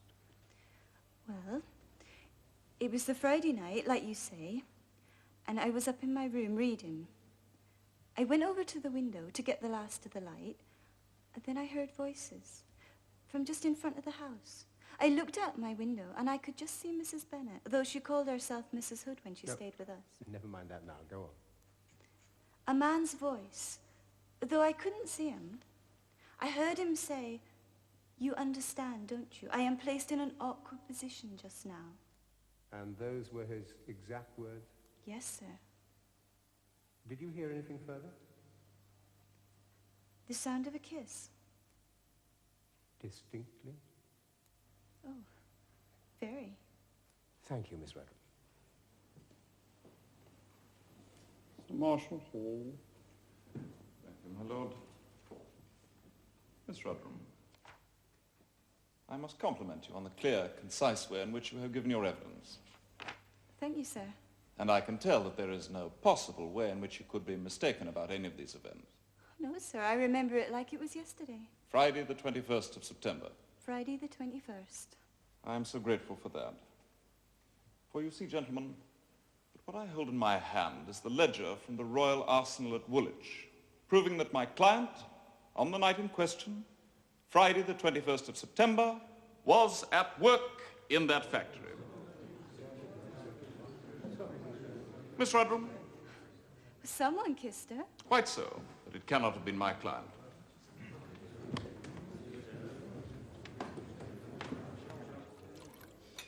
Oh, a decided impression. You think not? Went well enough. Alston completely ruined our photographic evidence. Ah, but the jury, though. Go whichever way he sends them. Yes? There's a gentleman to see you, Mr. Marshall Hall. I think this could be important, sir.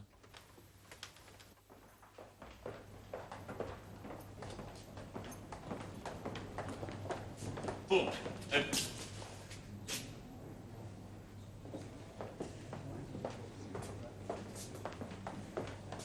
What is it?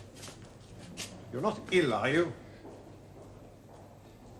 Thorne, get an adjournment. A couple of hours. Say what you like. Say I've collapsed, but get that adjournment. I'll see to it. I thought we were home and dry, sir. No. Elby, we have to see Bennett. Now? I did not put you in the witness box. You know that. Suit yourself. There are two statements on this paper. One instructs me to call this man. The other instructs me not to. I will leave it with you for 2 hours. Strike out whichever you do not want. Tell you now. 2 hours.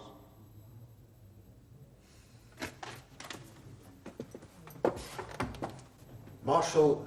I know Charlie Gill. Hilda's dearest friend. I fear him. What do you do with this?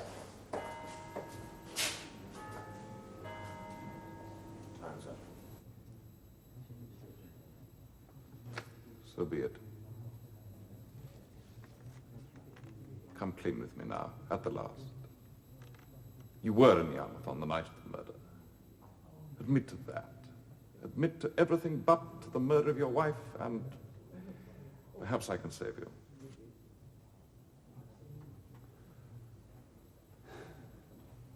I was not in Yarmouth then. And the first I knew she was dead was when I read it. In the papers. That's it. I believe you. Oh. Right.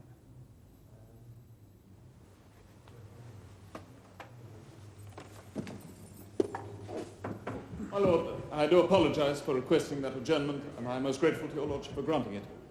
There has been a development which totally alters the complexion of this case. I shall call before you a witness, absolutely independent and respectable, who will swear that it was impossible for my client to have murdered his wife, because as late as 7 o'clock on the evening of that Saturday, September the 22nd, he was in Bennett's company in London. The last train for Yarmouth left at 5 o'clock. I ask now that he be called, for he is proof positive of my client's innocence. Silence in the court. You'll see, Charlie, you'll see. Call Mr. Shelter Douglas. Oh, Mr. Shelter Douglas.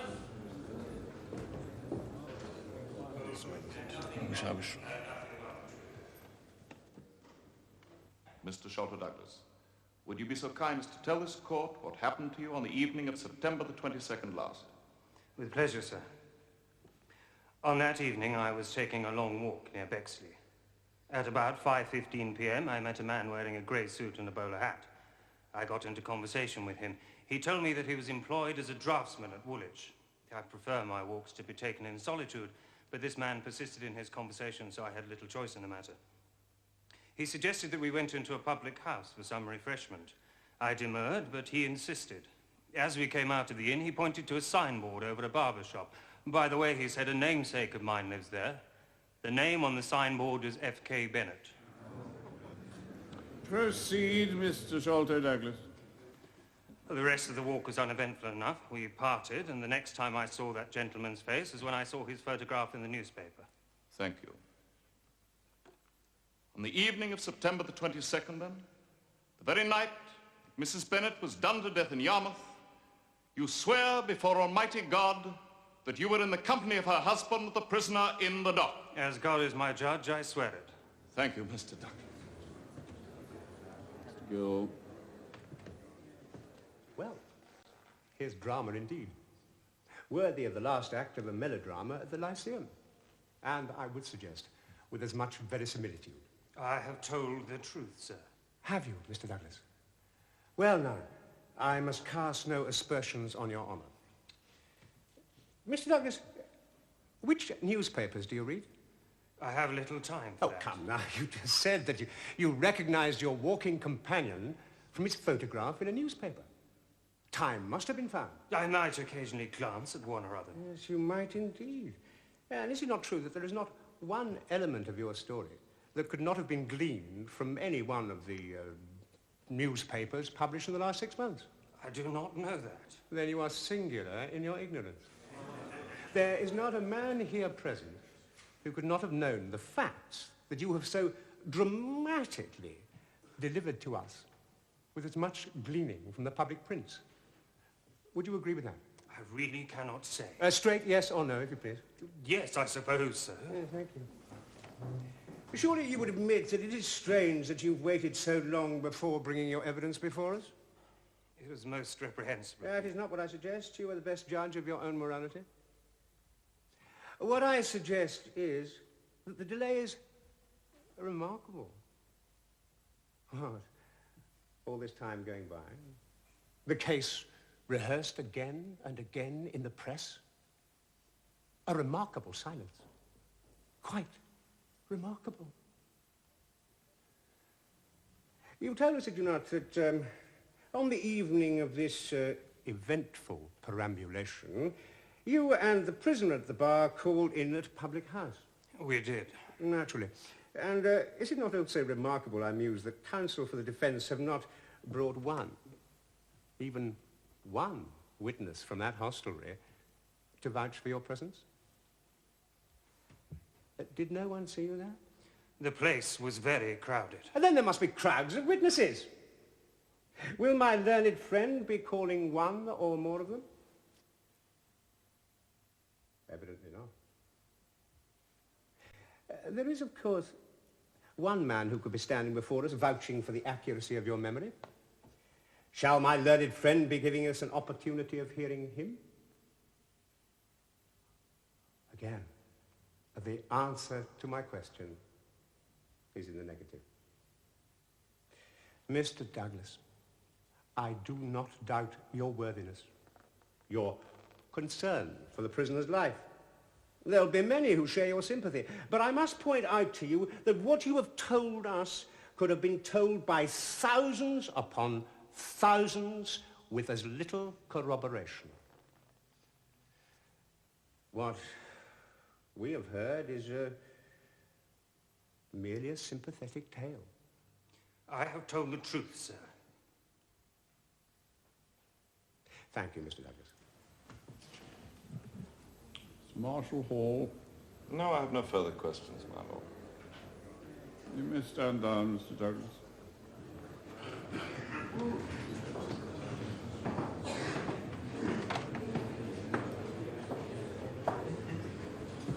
Marshall, I thought you knew me better. All's not yet lost. I think not, Thorne. I tell you, we've just hanged that man.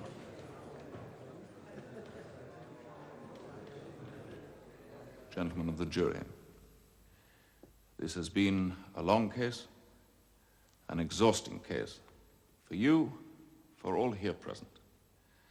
But hold fast in all that you have heard to this. A man came before you, a man of honor, a man whom all of us would trust in the daily commerce of our lives. And you heard him swear upon his most sacred oath that my client could never have committed that murder. It is true, as my learned friend for the Crown has so forcefully pointed out, that there is no one to corroborate his evidence, but that in itself does not negate it. No, it does not. Indeed, it is as if the hand of Providence had been stretched over this utterly worthless man. But there is no man so utterly worthless in the sight of God that there may not be an opportunity for reform. I say the hand of Providence was over this man at the last moment to protect him, tried as he already has been by the vulgar press and found guilty. Not one tittle of evidence has been brought before you to prove my client's presence in Yarmouth on the night of the murder. Not one tittle. The chain, I hear you say. His wife's chain, worn by her, found in his possession. What of that? Is that not proof positive of his presence in that place, of his guilt? Gentlemen, I hope, I most fervently hope that I have proved to you that the chain kept by Bennett was one completely, totally different from the one worn by his wife. Even if you thought it were not, even if you could not accept that which I demonstrated, consider this. A man who murdered his wife, then wrenched from her corpse and kept a most damning piece of evidence, should be sent not to the gallows, but to the lunatic asylum. But the man Bennett is sane, is rational. Look at him. Why should he do such a thing? That chain is, I do assure you, the only piece of evidence that the Crown has been able to dredge up. All else is circumstantial. I say to you, on that evidence alone, and it is alone, it would be manifestly unsafe to convict my client.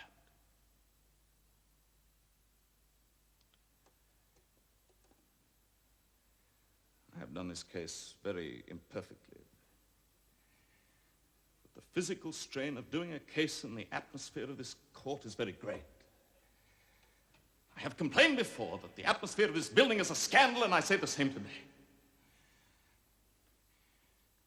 I only wish that a far greater lawyer than I, Sir Edward Clarke, for example, had been able to do what I so imperfectly have done. But from my weakness, from my fallibility, again I implore you to consider how much the matter of the chain has been pressed by the Crown. I think you must see that such are the improbabilities of the case that you dare not honestly say you are satisfied beyond reasonable doubt of his guilt. I think you ought also to say to yourselves that the positive evidence, the ledger from the Royal Arsenal at Woolwich, the testimony of Mr. Sholto Douglas is so overwhelming that you cannot but be satisfied that my client could never have been at Yarmouth either on the Friday or the Saturday in question. I pray that God may give you the grace and power to come to a just and righteous decision.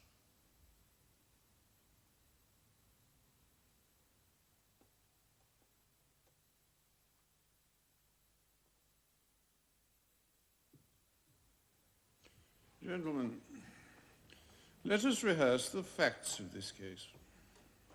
But first, I will remind you of this. Charlie. Well, Ford. And you. The judge is summing up. We cannot discuss the case. It was a disgrace. Marshall. Look, never mind the etiquette of the thing, please. Not now, not here. I know Bennett is despicable. God knows I do.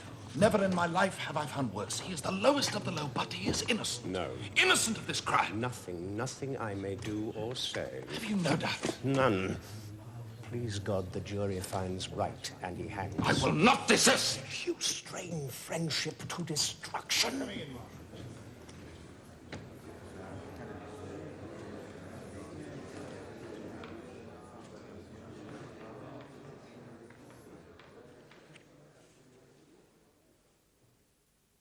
Guilty.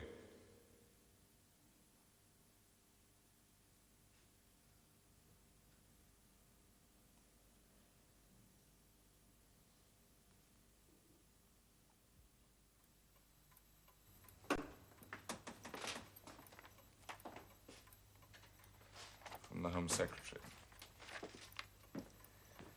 He will do nothing.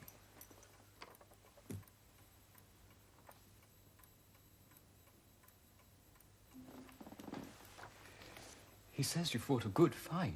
What's that to the business? As Bennett falls to eternity, will that comfort him, will it? I will fear no evil, for thou art with me. Thy rod and thy staff comfort me. Thou preparest a table before me in the midst of my enemies. Thou anointest my head with oil, my cup runneth over. Surely goodness and mercy shall follow me all the days of my life, and I will dwell in the house of the Lord forever. Our Father, which art in heaven, hallowed be thy name. Thy kingdom come, thy will be done in earth as it is in heaven. Give us this day our daily bread, and forgive us our trespasses, as we forgive them that trespass against us. Lead us not into temptation, but deliver us from evil. For thine is the kingdom, the power, and the glory, forever and ever. Amen.